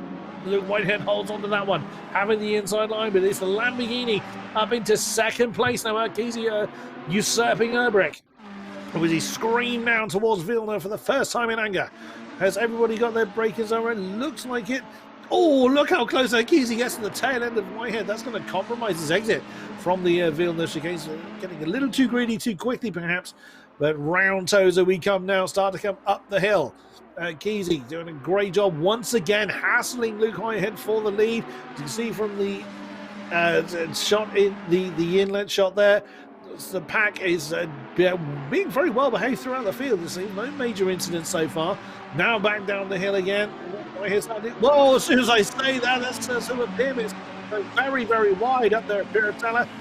Got two side by side all the way down the hill towards Aqua, but it does look like so far so good. Yeah, it looks like a very clean start from these drivers, which I wasn't really expecting, especially, I say that, commentator's curse. It looks like that was Atkins round, and it looks like that was Urbrecht caught up in it as well. Oh no, we were tempting fate, weren't we, by saying it was a clean start. That's a great shame for Karim Atkins, but on go the field nonetheless. Whitehead leads Kesey from Urbrecht, from Ohak, from Seeger, and Samir Foch all the way down in 11th place there. Oh no, Dumbret starting 11th, now down in 28th at the tail end of the field. That's gone badly for him. You see Atkins' name plummeting through the field to where he now finds himself. There's Ben Norton. He was involved in a lot of fights last time around. Let's have a look at the replay there. So this is what happened to Peter Dumbret, starting in 11th place. Oh, he's overcooked at Aqua Minerali. Oh, well, they then caught up in someone else's incident. Oh, no. That was Atkins. That was Atkins' car he got caught up with there, I think. So both of them going to be, it was indeed, it was the 41 car of Atkins that sadly we saw Dumbret get tangled up with. Now David Hack up into 4th place now, still under pressure from Foch, who, since we've been talking, has gained a couple of positions. There is Carly Atkins, now down to, well, back up into 17th position, as you say, from that early. What a great shame. He's really looking strong in the early part of the race. But we did say this is down to survival in the early laps and then getting into that all-important rhythm. Yeah, what we need to remember is that all the contact that Carly Atkins has had with other cars, that does mean that he will have damage on the car. As we see Ziege try and go for a move around the outside of Foch, doesn't manage to make anything work, as that looks like it was Norton bouncing over the curbs in the background, just overcooks it a tiny bit, and you can see the car getting thrown all over the place. Not really what you want to see. You can see the light shining off the top of the chrome-coloured cars as they make their way through the final part of the lap, through Rivazza and on to the home straight now. The field still very close behind each other. Matthias Elbrecht down there in 24th position, not what the Estonian would have wanted, but not giving up and giving it all he's got all the same. Right ahead of him is Keeve, and then Chris Legreston not having a great day either. They're in 23rd, but Elbrecht fending off Dumbret. Oh, look at Silver Pyramid fending off. That's McEwen that's right with him, as well as I think it was Atkins that was in that fight as well. That's for 13th position at the moment. I beg your pardon, that's the 19 car, so that's the Baija that is right there. He's grabbing with. Oh, that's somebody off in the background. I think that was Atkins that was kicking up some dust there. There's Elbrecht, as we were looking at earlier, still fending off people. Whoops! There goes Keeve, and also Marmor as well, deciding to explore the sand trap. Quite a few people decided to build some sandcastles out there for some reason. Yeah, a lot of dust being kicked up by the two Ferraris that we saw just go off. But we have but we have a little look at Tom Otte right now. Ashton Cox applying a lot of pressure to the back of that Lamborghini. Obviously, we see Ashton Cox in the Ferrari, the different car. I guess this is where we really see which car is the faster car around here. You can see the amount of top speed that Ashton Cox, and who was that off? That was a big moment for someone. You can see them pirouetting in the background. Big collision there, but who was it? I think it was Pyramids that was shoved very unceremoniously into the wall. You'll see their name plummet as the drivers come over the line once again. We're looking at Ryan Renoir, a Belgian driver in the 732. Look for whose name falls. It looks, it was indeed, it was Pyramids. Silver Pyramids was the one that was very unceremoniously shoved into the wall. I didn't quite see how that one come up. What a move, but that's too much for the 89. I thought it was bold from Tom McEwing. A great effort, but sadly could not slow that one down, so let's give him the position straight back to Kirsten Abijah. But that has allowed those behind to try and close up. Whoa, that's a bit late on the... That was Atkins, Karen Atkins getting very, very punchy there. That movement, wow, and that's a very, very, that rejoin was a tad aggressive, shall we say. Wow, I think Rassar had, I think Rassar's life flashed before his eyes there. That was a very, very sudden track rejoin there. Let's have a look at, so this is Silver Pyramids, so this is what happened. He's with the 89. Oh, he did it on his own. Ooh, that's a big crash. Yeah, it is indeed. It was Tom McEwing he was with, but that was more on his own efforts there. Oh, here's Abijah again, having some more adventures there. Someone going through the dust in avoidance, I think. Well avoided in that particular instance, but my word, a few people getting very, very punchy, and unsurprisingly, car number 41 has earned themselves a 10-second penalty for a dangerous recovery to track. But, well, we rather saw that happen, and I'd say that was quite fair. Ooh, was Negreston getting very, very close to the back of Silver Pyramids on his recovery drive, who's actually got... Is that the Brett that's right with him? It is. It's Peter de Brett right in the middle of that particular squabble. So, again, even though Silver Pyramids has had that big moment, he's still pressing on as best he can. Yep. Trying to make his way through the field. I think something to pick up on is that Atkins has picked up a penalty for that unsafe rejoin that we saw earlier on. Oh, no! Oh, that's a big collision. Dombrett, oh, very close to collecting other drivers and just manages to avoid that. Gets his way off the track and gets himself going again. But that was very close to causing a big collision. Yeah, the Silver Pyramids, who he came together with there, as we now look at Samuel Foch up into 4th position in the number 9 car, being hassled by Ben Norton. So a great squabble forming here as Luke Whitehead's maintained about 1.5 seconds over Hamada and Aziki for quite a while now. That's not the lead pair ahead of them. That's a couple of cars being lapped, I think. So we've got some people out of position. There's Chris Gooch coming down the hill towards Akram Minarali, right on the tail of Parna. Oh, that was close. There's Phoenix Chaff right ahead of them. Oh, Pyramids is in trouble again. The 66 car is stationary somewhere. You can see it falling through the field. We're on board with Silver Pyramids. So what happened here? So we did see there was a tap and then a spin. And there it is. So, wow, was that Silver making the move on Peter or the other way around? Difficult to tell from the on-board. There's Chris Coote again. And, as mentioned, he's having that great fight with Parna for 18th position. Ashton Cox for the H3 crew up into 10th place now ahead of David Hack and Karen Atkins. The 14 and the 41 Ferraris right behind him into the Tamburelli chicane. 3.2 behind Tom Ottey, but he's got a couple of cars fighting there if he's able to close on. And there they are. So 10 minutes of the race gone. The pit window will be opening very shortly. Yep, we already saw Atkins get a 10-second penalty, but he's gonna get another 5-second penalty for causing a collision. So Atkins' race is going from bad to worse, and as we see a replay of Pyramids just getting rotated by the other driver, it seems like Pyramids went for the line, but just didn't back out at all.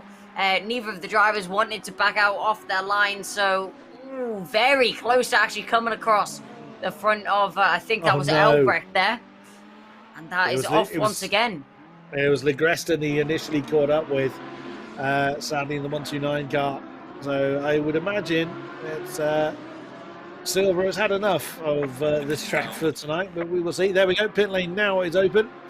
There is our race leader, Luke Whitehead. Mother Akizi behind him has closed in a little bit from when we last saw. There's Preet Parna They're still fending off the advances of Chris Gooch coming through. Variante Alta down the hill towards Ravata once again. Lamborghini thinks about, well, you can't really make a move there, but you can make yourself very well known. Black Lamborghini hassling the white Ferrari. He's got to remove it. Ravasa, can he slow that one down? No, he can't. That was a great opportunity. Oh, no, but he's gotten a little bit out of shape. He may well have bounced off the back of the Ferrari, but a little bit too opportunistic there for Chris Gooch. Good effort, but sadly didn't quite come off for it. Yeah, Chris Gooch, we saw him go for that overtake, but just didn't manage to get the car stopped at all.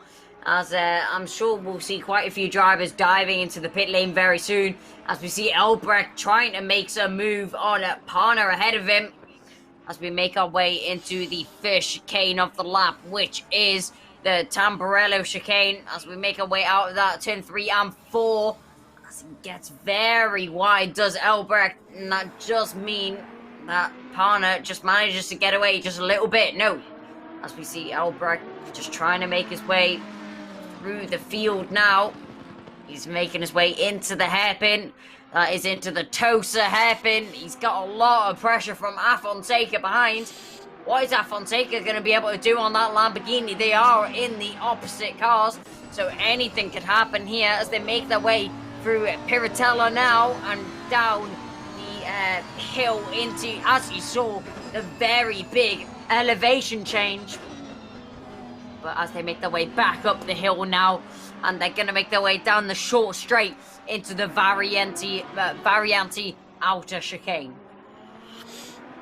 5-second penalty for car 19. That's Abijah for an unsafe track rejoin. The stewards not happy with how he's conducted that one early when the race didn't quite see it. At the moment, we are currently enjoying Jorge Afonseca, the Portuguese driver, hassling Albrecht for that 15th position. Quite a few people taking their pit stops very early, but still lots of pit stops to do. There's Ryan Renoir now up into 4th position. He's the lead Lamborghini now, right behind Ben Norton. Well, position-wise behind Ben Norton. He's actually 6.2 seconds behind him on the road. That Ferrari there, I can't quite see who that is. They are getting blue flag, as you can see, and nice move there from Renoir to maintain that 4th position, not lose too much time. I mean, the Ferrari could have backed out of that a little bit earlier, but when you're just surrounded by that many cars, it's difficult to... And there we go, it's Peter Debret in the Treble 8 car. Oh, it was right unceremoniously. Well, I think it was unceremoniously helped off the road there from, I think it was David Hack, that gave him a bit of a shove. I'm sure it wasn't intentional, but that's going to... Peter just had a horrendous race. Oh, no. Having more trouble there at Acquamin Rally. Had a pretty decent run at Monza, but sadly that momentum not being transferred to Imola. The Treble 8 car is really struggling this time around, but still half the race to do, slightly over half the race to do. Anything can still happen. Yeah, anything can still happen.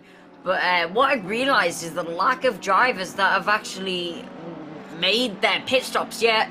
6 minutes left in the pit window, so still quite a big opportunity for other drivers. But something to take note of is Luke Whitehead, he hasn't came into the pits yet for his mandatory pit stop, but Akisi has, so we'll have to keep an eye on the gap between them, and will Akisi be able to pull off the undercut?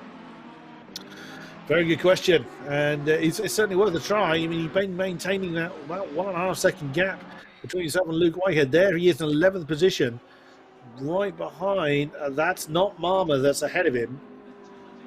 Not 100% sure who that is. That's a Ferrari that's very dutifully getting out of the way. That's the number 2 car. Oh, it is Marma, beg your pardon. But I think he realised that he wasn't going to keep Ziki behind him, so he's gotten out of the way. Let the Lamborghini through. So the top, most of the top 10 still at the pit. As Norton, Renoir and O'Hack have now come in. There is our race leader. When is he going to pit? Now he's in amongst the traffic. It would really serve him to come in now and get his pit stop done. But he pitted very, very late last time around. There's Samir Foch up into 2nd place now. He was around about 4th before. So again, he's done he's done pretty well to maintain his position. And they've got, so they're halfway through the pit window now. They need to be thinking about coming in. Luca's coming now.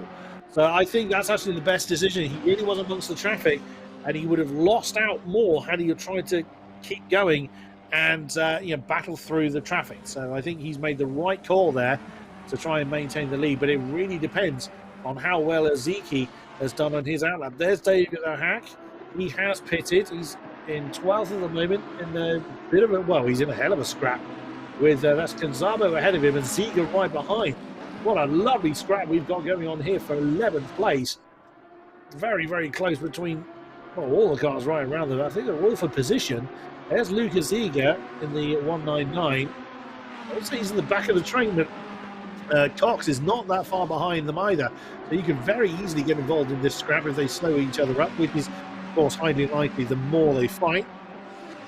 This is fantastic. We've still got half the race to do. Oh, that was O'Hack getting a little bit deep. He got away with it this time at Acqua Minerale, but we've seen spins down there. It is very easy to do. So I'm also keeping an eye on the top of the... Once again, Phoenix Jeff has chosen to carry on.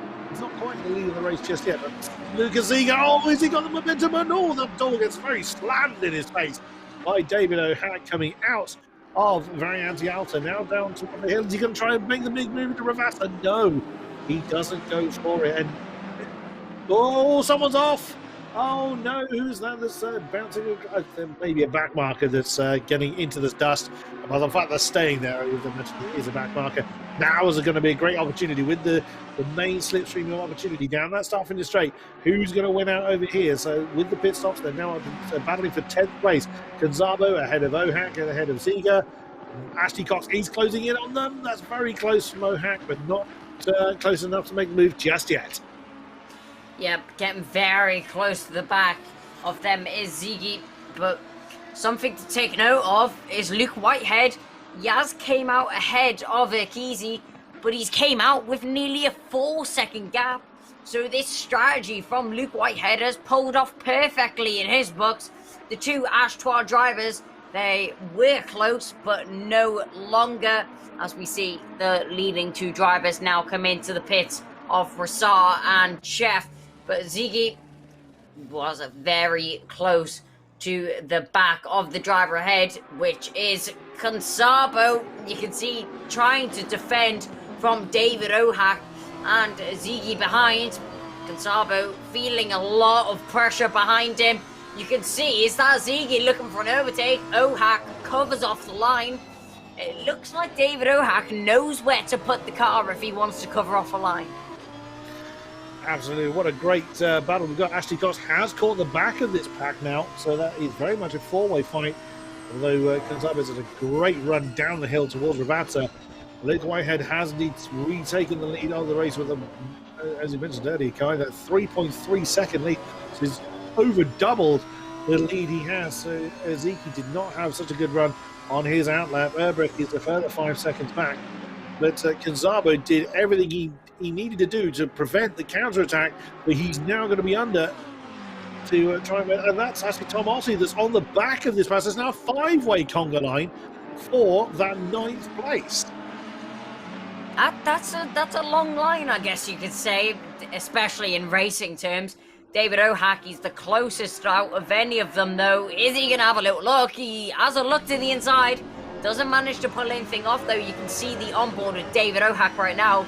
So you can really get to feel what this driver is seeing right now. You can see getting very close to the back of the Lamborghini ahead of him. You can see the Ferrari cockpit that he's driving, though, as they make their way over the hill and into their way into Piratella, their way down the hill.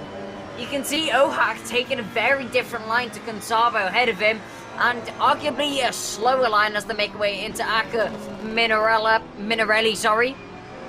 As they make their way back up the hill, the dip in the middle is immense for these drivers. Just have to hang on to the car for Variante Alta now as they use all the curb in the first part. Curb on the second part for O'Hack. Very wide for Consabo.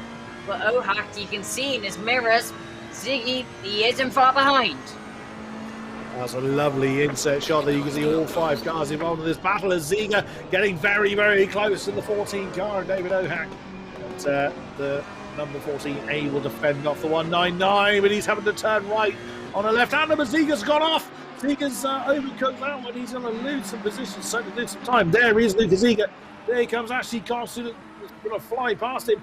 Is Tom Otte going to be able to do something as well? He's going to be a little bit too far back, but that's an easy pass for Ashley Cox.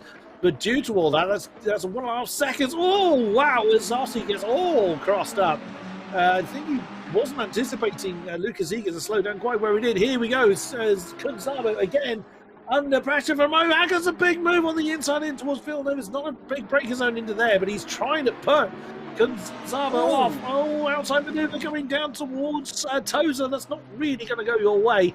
But again, he's doing everything he can to put Kunsabo out of his rhythm. The problem is, you can see at the top of the shot, there's David Ohak, who has now broken away from what is now Ashley Cox. He's free to chase off after those two as much as he can. Oh, impact between Kunsabo and Ohak. Kunsabo maintains his own position, but here comes Cox. Here's Ashley Cox downhill towards Akram Minerali. What a move from the 158. He has managed to make that work. Oh no, Ziga! Ziga's gone. Where has he disappeared to?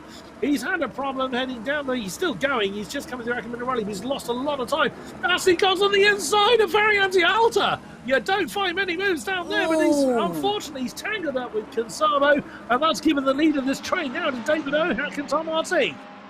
Yeah, I don't know if you caught it up in the background, but there was a big offing in the background. I'm guessing that was the driver that you were just talking about.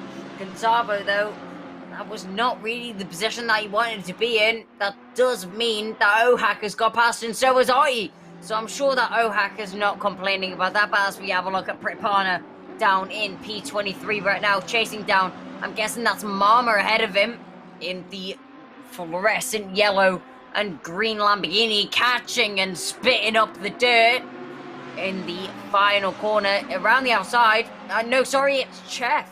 So Chef in P15, he's still battling with Pripana, who's in P23. So Chef is battling with a back marker. He's struggling a little bit. Now, you are allowed to unlap yourself from someone as long as you do so without impeding the person you're unlapping yourself from. So that wasn't an unreasonable move from Pana, but it just didn't quite come off. There is Christian Beija in the car 19. Now, he has earned himself some penalties. He's still got a 10-second penalty for causing an avoidable collision with the Treble 8 car earlier on. But Luke Whitehead, there he is now, 4 seconds to the good up front. He's just loving life at the moment. This is the result he wanted from Monza. Of course, it didn't quite go his way. And that guy in the background is not Kesey, I don't think. Oh, beg your pardon, yes it is. So that is what 4 seconds looks like on this track. And that gap was just coming down very slightly this time, but it was gaining. But there's only got 6.5 minutes to close down 4 seconds. Luke Whitehead, I think it's fair to say, is not a second and a bit slower than anybody else out there at the moment. There is David Ohak still fending off Tom Otte, now up in his second position with the missed matches going on for Kunsabo. And Ashley Cox has actually fallen behind, so he's in another incident as the 158 Ferrari. He's fallen behind Tom McEwing whilst we've been looking away. So David Ohak now just has Tom Otte to deal with as the 70 Lamborghini. Things are going to move. No, he's not going to go for it this time. On the inside of the Tamburello chicane, through the left, right, then left-hander again. Down towards Villeneuve. Otte just needs to bide his time. Trying to make a move here is never really going to go your way. And there's such a short run from here to Tozer that you need to be kind of making the move almost by the time you exit the chicane, which is very, very difficult to do. There is also Kunsabo, who's stayed with these two. It's a shame that Ashley Cox has fallen victim to a mistake somewhere. He's now some 8 seconds behind this trio. So what was a 5-way battle for that spot is now very much a 3-way fight. There is Luke Whitehead. He's extended the lead in the lap, now 4.4 seconds by the end of Sector 3.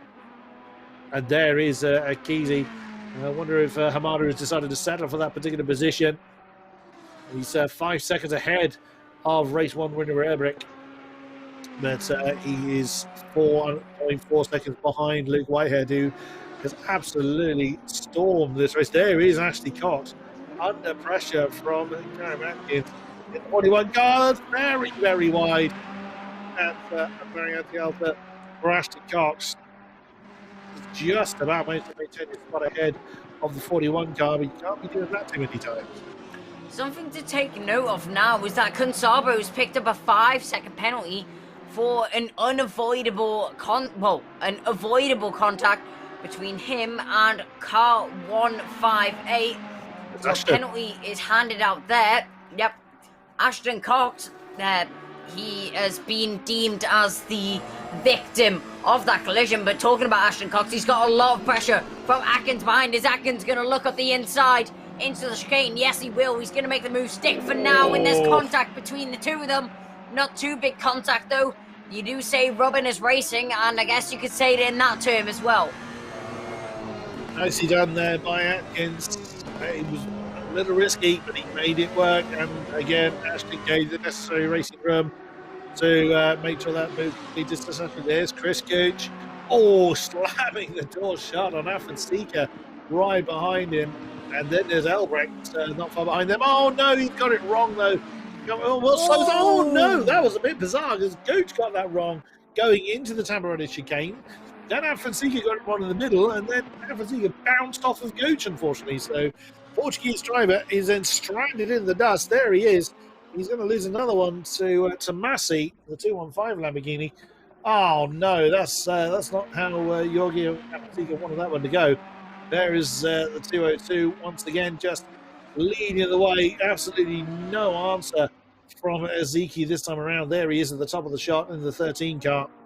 And Luke has just had this in control. Sure is what he wanted in the first race. Here's the replay of the Afonseca incident.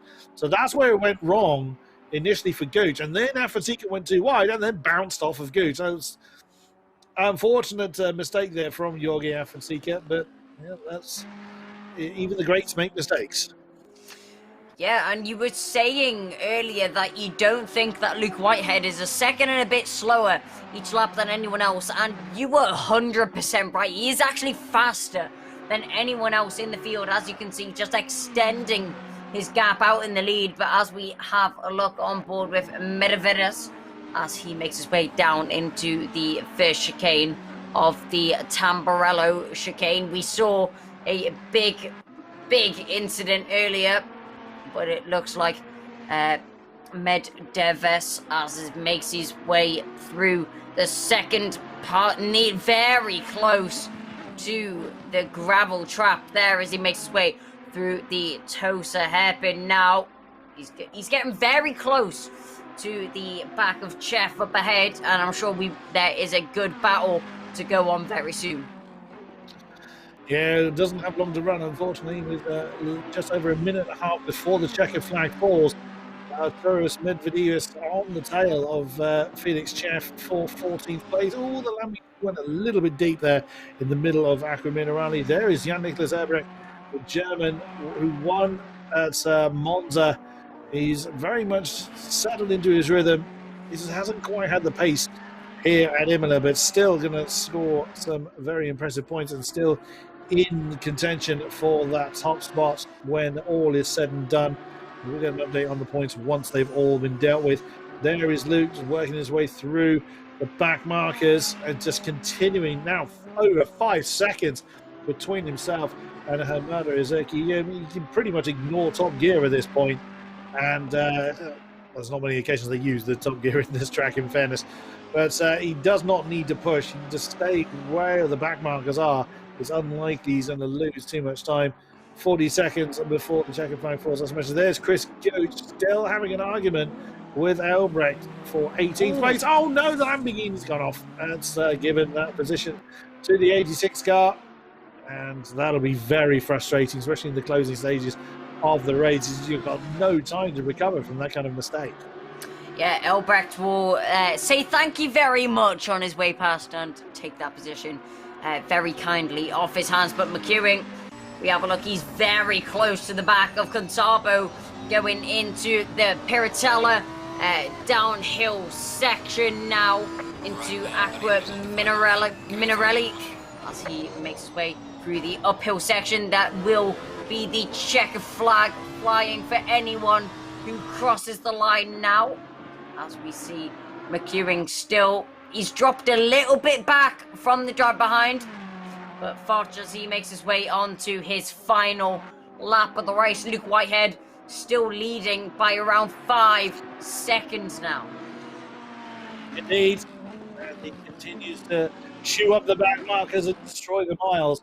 He's just absolutely unstoppable as the Lamborghini there just pulling aside, not interfering with the leader quite rightly. So, well, like that, I thought he was actually going to let off a bit more than that. That's a little bit uncomfortable up there at Piratella, but Luke Whitehead continuing to make his way towards the checkered flag. You could argue that he should have been the one that saw it first in Monza, but sadly the fall of the dice didn't go his way, but he's looking very good to claim the win for Imola. Very nicely done indeed. Amada Ezeki is pretty set there in second position, 6.3 seconds ahead of Monza winner Jan Urbrecht. But, I mean, what can you say? As we said, for really Urbrecht, he controlled the race for Monza. Luke Whitehead has been absolutely flawless. We haven't seen any mistakes. He played the strategy brilliantly well, doubled his lead, and has pretty much doubled it again since. So, to finish off the night, your winner in Imola is the number 202 for H3 Racing. He looked pretty happy about it, and rightly so. It is Luke Whitehead. Very nice. Just second. It's going to be Hamada Ezeki. There he is in the 13 car for the lead Lamborghini. And then it is a Jan-Niklas Urbrecht in the 299. Comes home in third. Samir Farta said, keep an eye on him, and he's come home in fourth. Still a great fight going on. There's Tom McEwing fending off the advances of Ashley Cobb. It's gone really downhill for him this race, in the second half of it at least, for the 158 Ferrari. There is René Restart right behind Ashley now. But Tom McEwing, a solid result nonetheless, as Ben Norton has taken fourth, René Renoir fifth, David Hacks fifth, Tom Otte seventh, Gonzalo in eighth, I beg your pardon, Gonzalo ninth, and Atkins 10. Tom McEwing will take that 11th spot with Tom McEwing and Ashley Cox very, very close together, 11 and 12. But wow, again, our drivers gone on a great show. Bit of a different race than what we saw from Imola, but there's still some incredible moves. Our track that is difficult to overtake out. We saw some people putting some amazing overtakes on. Yeah, there were some amazing overtakes during that event. We saw Luke Whitehead absolutely dominate. We saw a 5-second lead for, well, nearly 6-second lead for Luke Whitehead at the. Saw him second in Imola, and we saw him second in Monza as well. So solid results on the board for Akizi, and I think he might actually be in the running for the championship lead at the end of this event. Could well be. We will wait for the points update when they are calculated. All things being said and done, but what an incredible race. We hope you, lovely people spectating with us, have enjoyed it, either watching live or watching post-event. Well, again, great effort from our drivers to put on a great, great show. We hoped been calculated. We'll hopefully have a chat with them. But yeah, we think we know who they're going to be, what order they're in. Bit of a mystery at the moment. We will wait for the adjudicators to give us the final update. But yeah, great evening there, Kai. Yeah, it's been an amazing race and an amazing event. Luke Whitehead, he had an unfortunate first round. We had contact between Akizi and Luke Whitehead on the first lap, but it didn't happen this time, and it just shows the pace that Luke Whitehead had and what he would be able to do in Monza if he didn't have that unfortunate incident. But 6-second win from Luke Whitehead. Can it get much more dominant than that? You'd be pretty hard-pressed, but it was also interesting to see that we had the Lambos and the Ferraris right at the top. It wasn't just all of one mark, although it was a bit dominant. You know, it was a lot of Lamborghinis towards the front in Monza and a lot of Ferraris towards the front in Imola, and it wasn't necessarily the same drivers in the same order. The top few were broadly the same, but throughout the field, the positions were very, very different. So it was great to see how the drivers adapted to the different cars and different track surfaces. Of course, we did see a few incidents happen, which is all part of racing, but it's been a great night of racing. Yeah, it's been a great night of racing. We've seen a lot of battles, a lot of incidents, a lot of drama on track. What more could you ask from an event like this? Absolutely true. Right, just waiting for the last few points to be calculated, and then we'll try and get a hold of our top 3. As I would imagine, Luke Whitehead's certainly going to be in there. When he's going to be there, because of course he was 5th in the first round. He won that last round quite consecutively. I think Erbrick is going to be there with the 1st and 3rd, and then 2 seconds as well.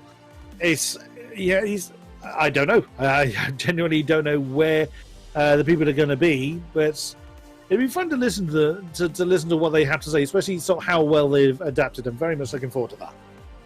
Yeah, I'm really looking forward to seeing the results on the tables. I think there was quite a few drivers mixing up the tables, adapting to the different cars. I think we saw that, especially in the second race, taking a toll on a few of the drivers. But you could see with quite a few drivers, there was one stronger track and then there was one less strong track. But with those mixed results, I think the championship orders will be quite interesting. Yeah, absolutely. So it's quite an interesting format as well. What we've just seen, 2 different tracks with 2 different cars, although broadly similarly balanced. Of course, both being in the GT3 category. Those subtle differences were really accentuated. So you're looking at the performance difference from the same driver in 2 different arenas, 2 different cars was fascinating to see, and I very much hope that World Pro Racing do it again, because that was a fantastic format that we've been able to enjoy. Yeah, it was great fun to commentate on. There was a lot going on, so there was never a dull moment in any of those races. Also in qualifying, you expect there to be some moments where nothing's going on, but especially with these events, it's always action-packed. There's always drivers improving on their lap times, and there's always stuff to keep on top of. Indeed. We saw the qualifying results broadly translate into race result for Imola, but it really wasn't the case in Monza, and that was also fascinating to see just who was going to be battling who. Of course, Whitehead and Enriquez were the top 2 broadly speaking, but there was some great battlers. I mentioned Samir Farch as well, who did not have a particularly strong Monza, but had an absolutely storming run in Imola. And then conversely, Ashley Cox, who was looking very good for a very solid top 10 finish, but sadly had that incident that then just kind of started a downward spiral for him. But that's all the mind game as well. It's very easy to, because give up is a little bit strong, but kind of think, oh well, I'm not going to be able to recover that, and just kind of go into the, oh well, I'll settle for this, and then you make a mistake, and then the downward spiral continues. But because you've got a fair amount of racing experience under your belt, Kai. When you're in a position where something's gone wrong, and you haven't necessarily got a lot of time to recover that in the race, do you kind of just sort of shake it off and get back into the groove? Do you kind of mentally sit yourself down and say, right, come on, I'm not giving up on this? What goes through your mind? Well, I think determination is really important in these sorts of circumstances, especially if it's just some tiny incident that happened that you can recover from. I think it's very important to keep that positive attitude towards the race and try and drive it to... I always say the race isn't over until it's actually over. Yeah, you're absolutely right. It's easy to say that without the pressure on, though. Yeah, I think we've all had it. I think you can be as determined and as skilled as you like, but there are still times when you just think, I can't recover that. It's probably the lesser mentally disciplined among us. I'm holding my hand up very much to that. It's easy to kind of give up on and settle for where you are. But I guess when in your position where you've been in that competitive environment, time and again, where the where the top prizes are just kind of just there, ready for the taking. because the prize is there, the carrot's right in front of your face. It's got to keep pushing you on. But I would imagine that still takes a fair amount of mental discipline to achieve. Yeah, well, you were talking about the recovering drives, and I think Urquizy really shown that in the first race. He had that contact with Whitehead, as we've mentioned many times, but he waited for Whitehead, which I think shown a lot of sportsmanship within his attitude, and then he managed to pull it back to P2, so an amazing drive from him. And talking about determination, Whitehead, a terrible Monza, but an absolute storming Imola. So it just shows if you keep pushing, you can really achieve something great. Yeah, absolutely. But even so, you still need luck on your side. And again, look at that. Look at coming yet again to that impact between Enriquez and Whitehead in Monza. Whitehead, started from pole. He was under a lot of pressure, but it wasn't his mistake that caused that incident. So sometimes luck just really does act against you. I think everybody has been there before, whether on the track or in sim racing, where just nothing you do goes your way. You're trying your hardest, and you just think, what more can I do? I think a lot of drivers a lot of the time get very unlucky, but quite a few people say that you need to make your own luck. So I guess that kind of factors into it, but there's always some races on some days that it just isn't going your way. Indeed, even the greats have to suffer that. So whilst we're waiting for the points to be finalised and all the necessary inquiries to be completed, let's talk about your racing a little bit, Kai. So where are you currently racing, and where will you next be?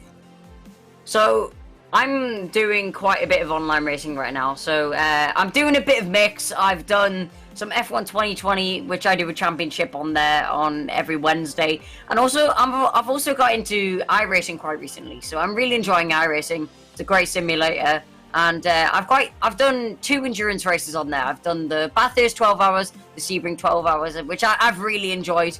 It's great fun with a couple of my mates.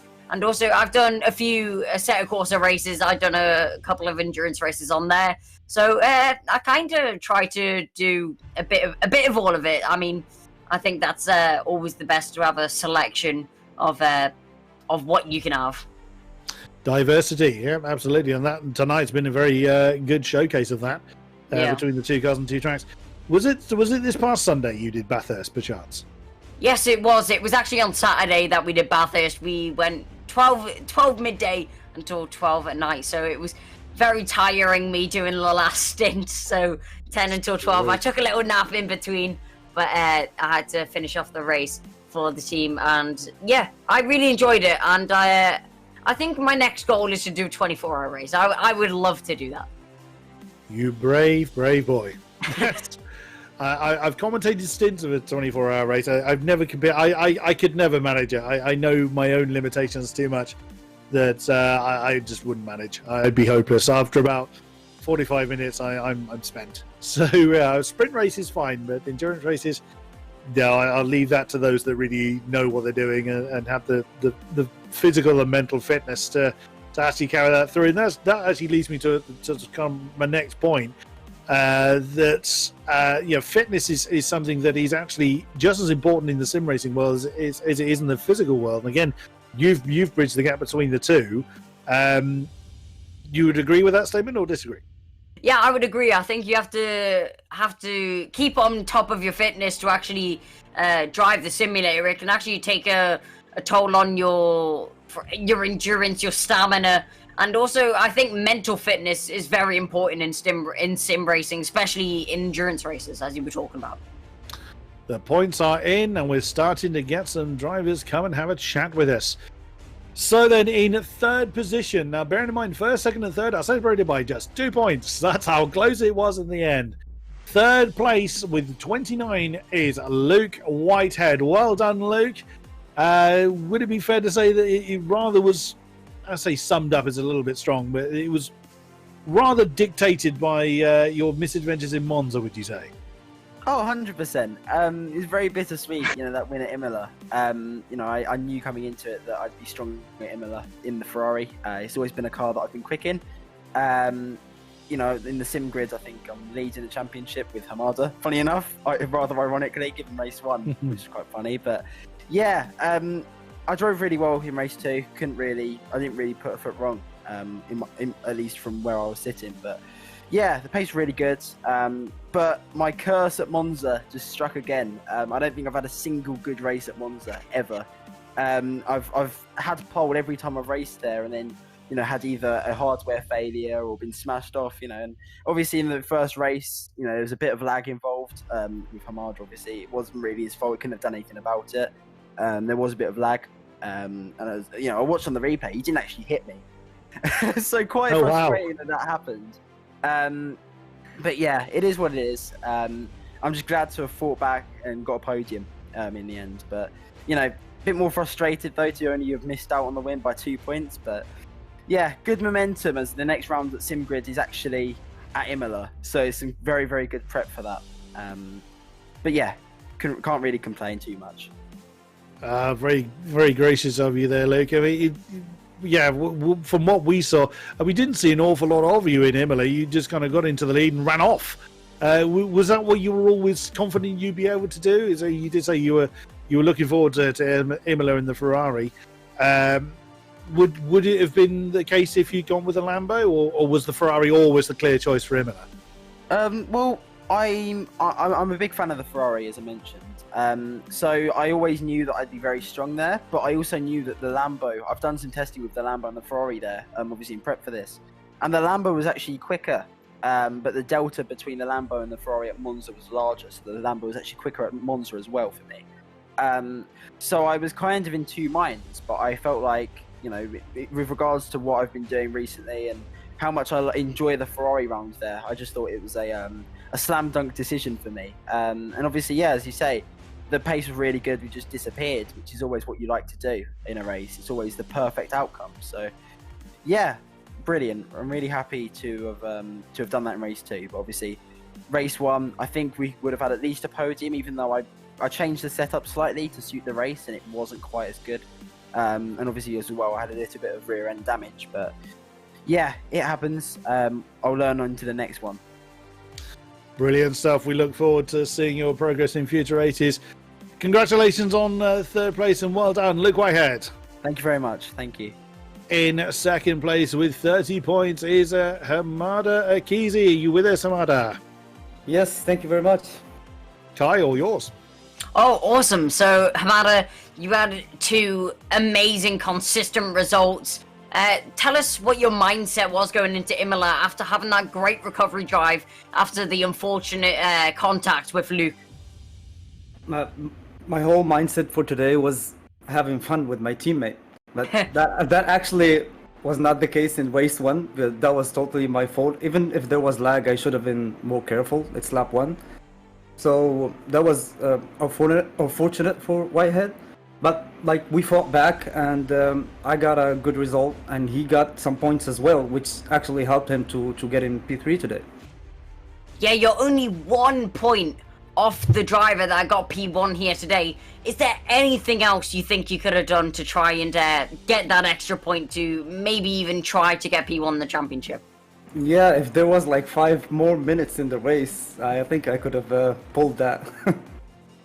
Yeah, well, as we saw to Luke, you had the opposite car choice, so tell me what your thoughts were on your choice of car going into these 2 tracks. Well, the main reason I chose the Lambo for Imola, it's because the Lamborghini is much more smoother and much more confident on the curbs. So I always have a hard time passing the famous chicane of Imola. With the Ferrari, I always lose the rear at the exit. And with the Lambo, I don't. So that was the main reason why I chose the Lambo. Well, Hamada, congratulations on P2 today, and hopefully next time you will be on the top spot. But Chris, back over to you for our P1 driver. Thank you very much, Hamada Akizi. Great effort there. And topping the tables, 31 points, it is Jan-Niklas Erbrecht. Guten Abend, Herr Erbrecht. Guten Abend. Thomas Rennen. For those that don't know what I'm saying, I said good race. Well, again, in Monza, it sort of very much looked like you were right there and capitalized on other people's mistakes, and then just everything just fell your way. And again, another strong result in Imola, just gave you enough to take the top spot. You must be quite pleased with that. Yeah, the miracle happened. I won a race finally after I think almost 3 months. Yeah, and that race win was also at Monza. I thought in the first race at Monza it would be hard to beat those two guys, but after Equisi kissed Luke Whitehead in the back, I was just waving and saying goodbye, guys. And from there on, I had a really good pace. I think in the pit stop, I drove a bit too far away from the pit box. That cost me around 2 to 3 seconds. But from there on, I just drove everything I could because Equisi was just doing pole position laps every lap. Was quite some fun. The Imola race was not so nice. My pace was not really good. I did some mistakes, which led to almost Atkins passing me, but then we touched and I think he spun. I think I gave him enough room. The room you can give in that chicane. But I was surprised by my qualifying pace. I think that was the first time I was really fast in the qualifying. And I really capitalized from that. So were you conscious of the points position, or were you just purely concentrating on getting the most out of as much as you could out of your Imola race? No, I was fully aware of the points.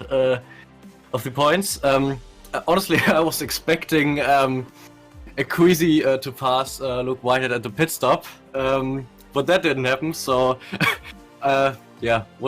was really nice.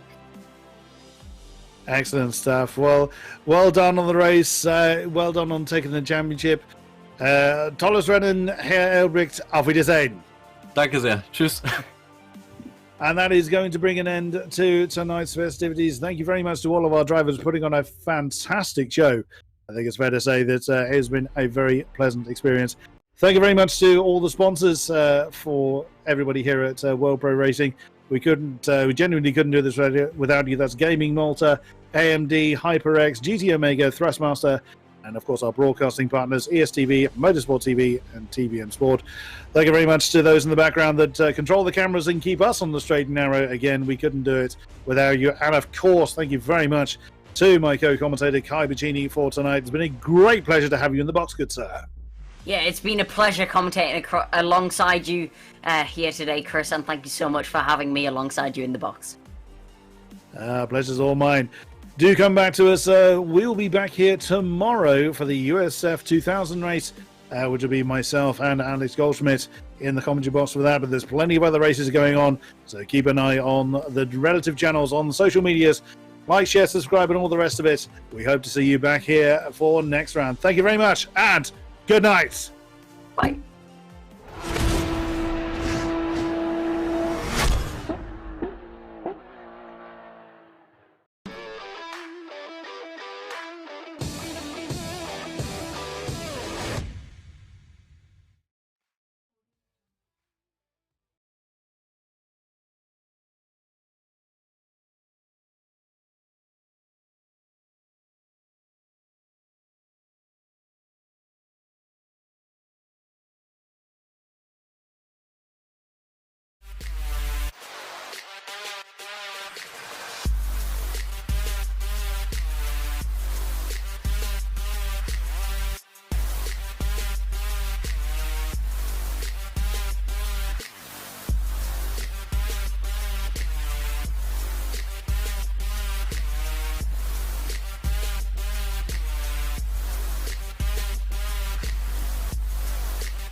World Pro Racing, where sim racing becomes real.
Senna was a god. No one could even dream to follow him. I'm from a very humble background. The role of women at that time were really difficult. This is so dangerous. You are risking not only your life, but also my life.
World Pro Racing, where sim racing becomes real.